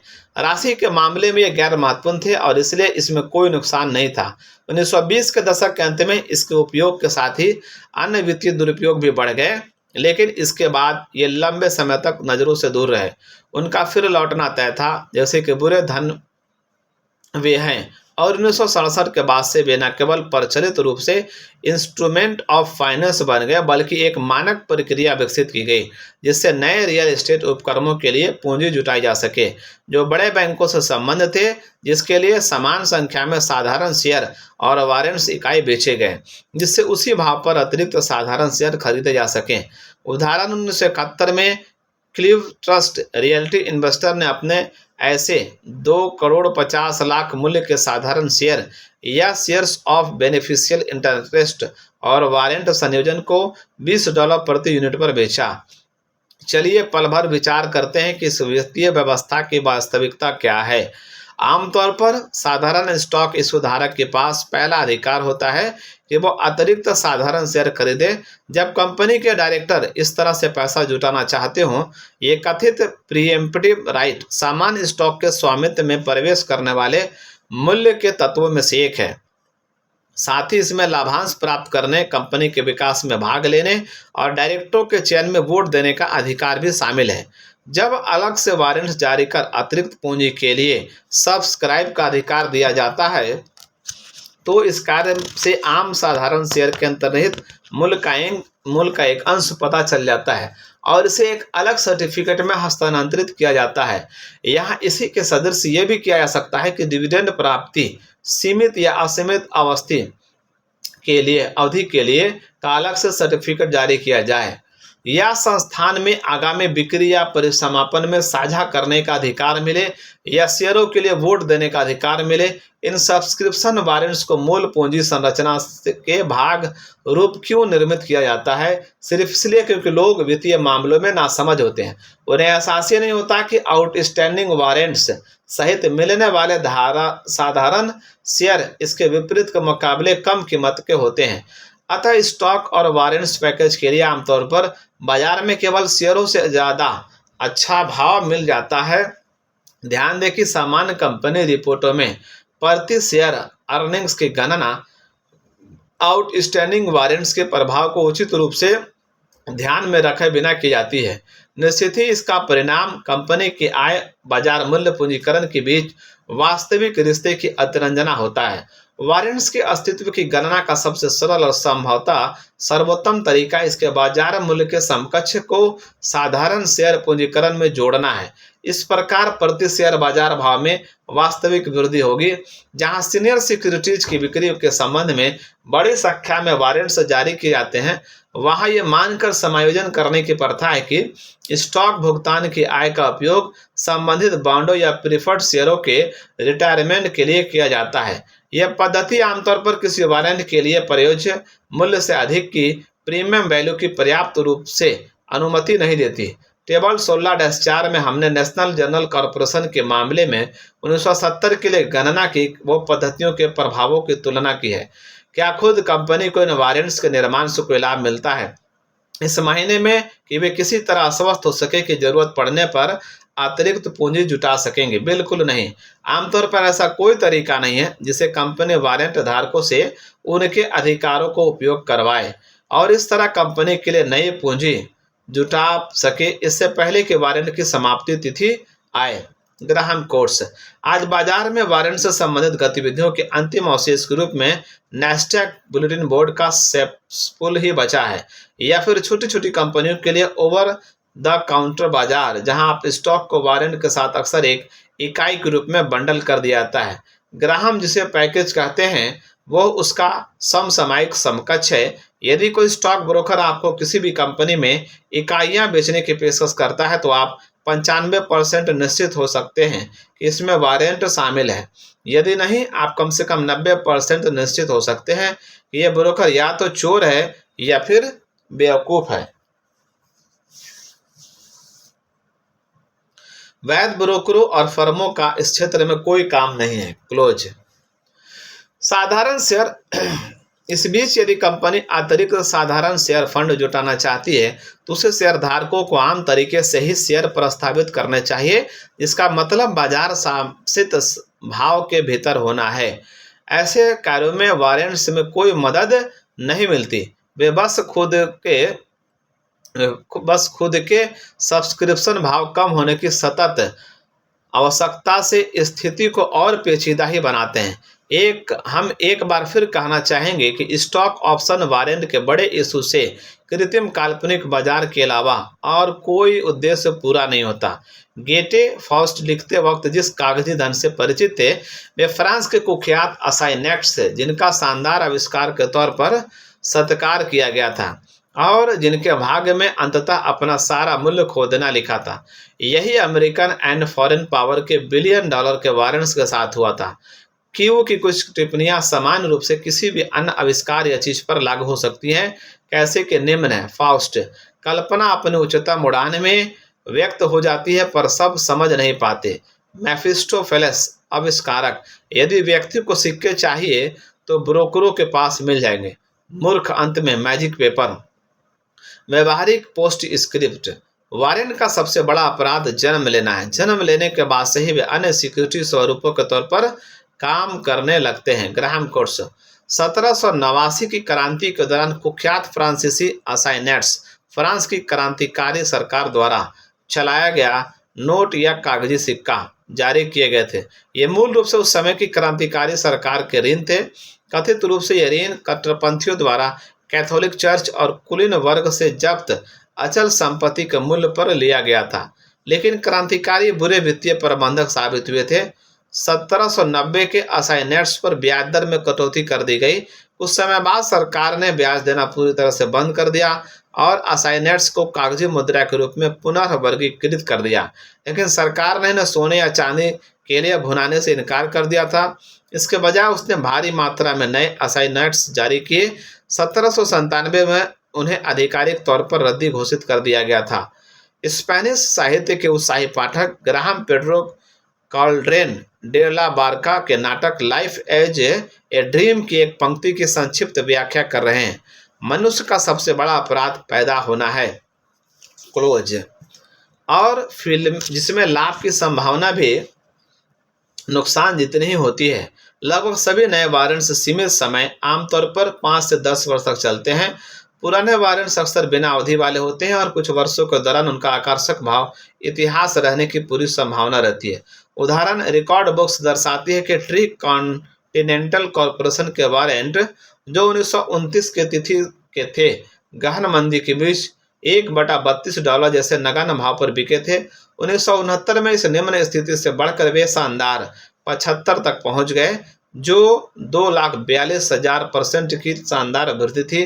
तब वारंट्स भी कुछ शेयरों से काफी उच्च भाव पर बिकते थे। ये एक ऐसी चीज है जो वॉल स्ट्रीट पर तकनीकी घटनाक्रम की वजह से होती है, जैसे स्टॉक स्प्लिट। इसका हालिया उदाहरण लिंग टेम्को वाट वारंट्स में मिलता है, जो 1971 के पूर्वार्ध में 2.5 से बढ़कर 12.5 हुआ और इसके बाद गिरकर 4 पर पहुंच गया। इसमें कोई संदेह नहीं कि वारंट्स में समय समय पर चालाकी भरी गतिविधियां हो सकती हैं, लेकिन ये यहाँ चर्चा के लिए अति तकनीकी बात है। हम कह सकते हैं कि वारंट तुलनात्मक रूप से परिवर्तनीय सुविधा वाले बॉन्ड या प्रीफर्ड स्टॉक से जुड़े अपने समकक्ष बाजार घटकों से महंगे बिकते हैं। उस सीमा तक ये तर्क वैध है कि वारंट सहित बॉन्ड बेचा जाए, बजाय इसके कि परिवर्तनीय इशू के एक समतुल्य डायलूशन कारण का निर्माण किया जाए। यदि वारंट टोटल तुलनात्मक रूप से छोटा है तो इसके सैद्धांतिक पहलू को ज़्यादा गंभीरता से लेना निरर्थक है, लेकिन यदि जारी हुआ वारंट आउटस्टैंडिंग स्टॉक की तुलना में बड़े हैं तो यह संभवतः इस बात का संकेत है कि कंपनी में टॉप हेवी सीनियर कैपिटलाइजेशन है। इसकी जगह अतिरिक्त साधारण शेयर बेचने चाहिए। इस तरह वारंट पर बतौर वित्तीय तंत्र हमारे हमले का मुख्य उद्देश्य मध्य आकार के बॉन्ड इशू के संबंध में इसके उपयोग को खारिज करना नहीं है, बल्कि इस वर्ग में विशाल कागजी धन के बेलगाम निर्माण की कुरूपता के खिलाफ तर्क देना है। अध्याय 16 पर टिप्पणी। जो बीज आपने बोया है वो तब तक बड़ा नहीं बनेगा जब तक वो खुद मिट्टी में नहीं मिल जाएगा। बदलाव का जोश। परिवर्तनीय बॉन्ड को हालांकि बॉन्ड्स ही कहा जाता है, फिर भी वे स्टॉक की तरह व्यवहार करते हैं, ऑप्शन की तरह काम करते हैं और अस्पष्टता का चोगा ओढ़े रहते हैं। यदि आपके पास कोई परिवर्तनीय बॉन्ड है तो आपके पास ऑप्शन भी है। आप या तो बॉन्ड्स को अपने पास रखकर ब्याज अर्जित करना जारी रख सकते हैं, या आप इन्हें पूर्वानुमानित अनुपात पर जारीकर्ता कंपनी के साधारण शेयरों में बदल सकते हैं। ऑप्शन अपने धारक को अधिकार देता है कि वह तय अवधि के भीतर प्रतिभूति को दिए गए भाव पर खरीद या बेच सकता है। शेयरों में बदले जा सकने के कारण परिवर्तनीय कि उन जैसे ज्यादातर बॉन्ड्स के मुकाबले ब्याज दरें कम होती है। वहीं दूसरी ओर यदि कंपनी के शेयर का भाव तेजी से बढ़ता है तो शेयर के बदले जाने योग्य परिवर्तनीय बॉन्ड का प्रदर्शन पारंपरिक बॉन्ड से कहीं ज्यादा बेहतर होता है। इसके विपरीत पारंपरिक परिवर्तनीय में यदि ब्याज दर घटती है तो गिरते बाजार में वह और भी खराब हो सकता है। 1957 से 2002 तक इबॉट्सन एसोसिएट्स के अनुसार परिवर्तनीय बॉन्ड्स ने 8.3% का औसत वार्षिक रिटर्न अर्जित किया, जो शेयरों के कुल रिटर्न से सिर्फ 2% बिंदु नीचे था। लेकिन इसमें भाव स्थिर और नुकसान कम थे। शेयरों से अधिक आय, कम जोखिम। कोई आश्चर्य नहीं कि वॉल स्ट्रीट के सेल्समैन अक्सर परिवर्तनीय बॉन्ड को दो तरफा बेहतरीन निवेश बताते हैं, लेकिन इंटेलिजेंट इन्वेस्टर तुरंत समझ जाएंगे कि परिवर्तनियों में ज़्यादा अन्य बॉन्ड्स की तुलना में कम आय होती है और जोखिम अधिक होता है। अतः इन्हें इसी तर्क और समान रूप से न्यायोचित रीति से दो तरफा खराब निवेश कहा जा सकता है। आप इसमें किस तरह होंगे वह इस पर निर्भर होगा कि आप इसका कैसे उपयोग करते हैं। वास्तव में परिवर्तनीय का व्यवहार बॉन्ड से अधिक शेयर जैसा होता है। Standard and Poor's 500 stocks index के संबंध में परिवर्तनीय पर रिटर्न लगभग 83% होता है, लेकिन ट्रेजरी बॉन्ड्स के संबंध में इसका प्रदर्शन केवल लगभग 30% होता है। इस प्रकार परिवर्तनीय तब एक तरफ होता है जब अधिकांश बॉन्ड दूसरी तरफ हो। रूढ़िवादी निवेशकों के लिए, जिनकी अधिकांश या संपूर्ण आस्तियां बॉन्ड्स में हो, उनके लिए परिवर्तनियों के रूप में विविधीकरण बंडल छोड़ना, सीधे शेयरों में निवेश जैसे डरावने कदम उठाने की जगह शेयर जैसा रिटर्न हासिल करने का तर्कसंगत तरीका है। आप परिवर्तनीय बॉन्ड को डरपोकों के शेयर भी कह सकते हैं। जैसा कि एडवेंट कैपिटल मैनेजमेंट के परिवर्तनीय विशेषज्ञ एफ बैरी नेल्सन बताते हैं कि मोटे तौर पर ग्राहम के दिनों में ये $200 बिलियन का बाजार गुलजार हो चुका था। ग्राहम कोट्स, फिर भी बॉन्ड का कारोबार लगभग 6 गुना अधिक यानी $881.35 पर हुआ था, और इस प्रकार इन बॉन्डों ने परिवर्तनीय प्रीमियम यानी अपने परिवर्तन मूल्य से 542% का अधिक मूल्य दर्ज किया था। यदि आपने उस कीमत पर खरीदा था तो आपका ब्रेक इवन टाइम या पेबैक अवधि बहुत लंबी रही होगी। आपने बॉन्ड के रूपांतरण मूल्य से लगभग $750 से अधिक का भुगतान किया था। इसलिए आपको उस परिवर्तन प्रीमियम को वापस अर्जित करने के लिए $47.50 के ब्याज भुगतान के हिसाब से लगभग 16 वर्षों का समय लगेगा, क्योंकि प्रत्येक डबल क्लिक बॉन्ड केवल 24 सामान्य शेयरों से कुछ अधिक मात्रा में परिवर्तनीय है। इसलिए यदि 2006 में बॉन्ड के परिपक्व होने से पहले परिवर्तन को व्यावहारिक विकल्प बनाना हो तो स्टॉक को $5.66 से बढ़कर $36 से अधिक तक के स्तर को छूना होगा। ऐसा स्टॉक रिटर्न असंभव तो नहीं है, लेकिन ये करीब करीब चमत्कार के बराबर है। परिवर्तन की कम संभावना को देखते हुए इस विशेष बॉन्ड पर नगद प्रतिफल शायद ही पर्याप्त लगता है। वॉल स्ट्रीट पर आमतौर पर उद्धृत कई ट्रैक रिकॉर्ड की तरह यह भी एक काल्पनिक ट्रैक रिकॉर्ड है। यह उस रिटर्न को इंगित करता है जो आपने सभी प्रमुख परिवर्तनीय प्रतिभूतियों के स्वामित्व वाले एक काल्पनिक इंडेक्स फंड में अर्जित किया होता। इसमें कोई प्रबंधन शुल्क या व्यावहारिक लागत शामिल नहीं है, जो परिवर्तनीय प्रतिभूतियों के लिए काफ़ी ज़्यादा होती है। वास्तविक दुनिया में आपका रिटर्न लगभग 2% अंक कम होता है। अधिकांश परिवर्तनीय अब 7 से 10 वर्ष के रेंज वाले मध्यम अवधि की हो गए हैं, जिनमें लगभग आधे निवेश ग्रेड के हैं और अन्य बहुत से इशू में किसी तरह के कॉल प्रोविजन मिलती है। समय पूर्व रिडेम्पशन के प्रति सुरक्षा, इन सभी कारकों ने उसमें कम जोखिमपूर्ण बना दिया है जैसा वे हुआ करते थे। परिवर्तनीय बॉन्ड में छोटे लॉट में सौदा करना महंगा पड़ता है और विविधीकरण तब तक व्यावहारिक है जब तक आपके पास केवल इस सेक्टर में निवेश करने के लिए $1 लाख से अधिक ना हो। सौभाग्य से आज के इंटेलिजेंट इन्वेस्टर के पास कम भाव वाले परिवर्तनीय बॉन्ड फंड खरीदने का सरल साधन भी है। फिडेलिटी और वैनगार्ड जैसे म्यूचुअल फंड का प्रस्ताव देते हैं जिनमें वार्षिक ब्याज सहज ही 1% से कम होता है, जबकि ऐसे कुछ क्लोज एंड फंड भी वाजिब भाव पर उपलब्ध हैं और अक्सर कुल अस्थिर मूल्य पर छूट भी देते हैं। वॉल स्ट्रीट पर मनोहरता और जटिलता साथ साथ चलते हैं और परिवर्तनीय भी अपवाद नहीं है। इसके नए संस्करणों में प्रतिभूतियों के वर्गीकरण हैं जिनके इकोनॉमिक संक्षिप्त नाम है Lions, Alex, eyes, purse, मिप्स, chips तथा यील्ड। ये पेचीदा प्रतिभूतियां आपके संभावित नुकसान में सहारा बनेगी लेकिन आपके संभावित मुनाफे पर भी लगाम लगाएगी और अक्सर ये इन्हें तय तारीख को साधारण शेयरों में बदलने का दबाव बनाएगी। नुकसान को सीमित करने वाले अधिकांश निवेशों साइड बार देखी की तरह ही ऐसी चीज़ें आमतौर पर जितनी लायक होती हैं उससे ज़्यादा मुसीबत वाली होती हैं। अपने नुकसान के प्रति आपकी सबसे बड़ी सुरक्षा ऐसे असामान्य जुगाड़ों को खरीदने में नहीं बल्कि समझदारी से अपने संपूर्ण पोर्टफोलियो को नगद, बॉन्ड्स और यूएस व विदेश स्टॉक में विविधीकरण करने से है। कन्वर्ट कॉल्स का खुलासा। जब 2003 में मंदी के बाजार ने अपने पंजे गाड़े हुए थे तो इसने कवर्ड कॉल ऑप्शन लिखने की पुरानी धुन को फिर हवा दी। अभी कवर्ड कॉल राइटिंग के हालिया गूगल सर्च को 2600 से भी ज़्यादा हिट मिले। कवर्ड कॉल क्या होते हैं और कैसे काम करते हैं? कल्पना कीजिए कि आपने इक्सने कॉरपोरेशन के $95 प्रति पीस पर 100 शेयर खरीदे। तत्पश्चात आपने इन शेयरों पर आपने बिक्री राइट का कॉल ऑप्शन लगा दिया। एक्सचेंज में आपको नगद भुगतान मिल गया जिसे कॉल प्रीमियम कहते हैं। मान लीजिए यह $10 प्रति शेयर है। इस बीच इस ऑप्शन के खरीदार को आपके इक्सने शेयर को आपसी सहमति भाव मान लीजिए $100 प्रति शेयर पर खरीदने का अधिकार अनुबंध मिल गया। आप ये शेयर तब तक अपने पास रख सकते हैं जब तक ये $100 से नीचे रहता है और आप प्रीमियम आय के तौर पर $1000 का मोटा मुनाफा कमा लेते हैं। तो उस गिरावट में सहारा बनेगा जब इक्सने का शेयर टूटता है। कम जोखिम अधिक कमाई, तो इसमें बुरा क्या है? चलिए अब कल्पना कीजिए कि इक्सने का भाव रातों रात बढ़कर $110 हो जाता है तो आपका ऑप्शन खरीदार अपने अधिकार का उपयोग करते हुए आपसे आपके शेयर $100 प्रति शेयर पर खरीद लेगा। आपको आपकी $1000 की कमाई तब भी मिलेगी लेकिन आपको इक्सने उसके पास होंगे तथा अगर ये और बढ़ जाते हैं तो आप सिर धुनकर रह जाएंगे, क्योंकि शेयर में लाभ की संभावना असीम होती है जबकि कोई भी हानि 100% से अधिक नहीं होती। इस रणनीति से आप केवल एक व्यक्ति को धनवान बनाएंगे और वो है आपका ब्रोकर।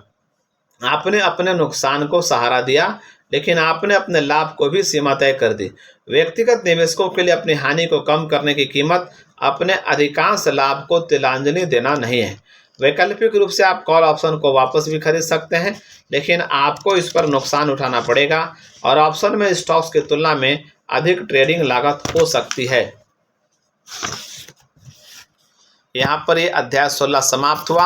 आपको ये कैसा लगा जरूर बताइए। अच्छा लगा तो लाइक, शेयर, सब्सक्राइब कीजिए। Thank you.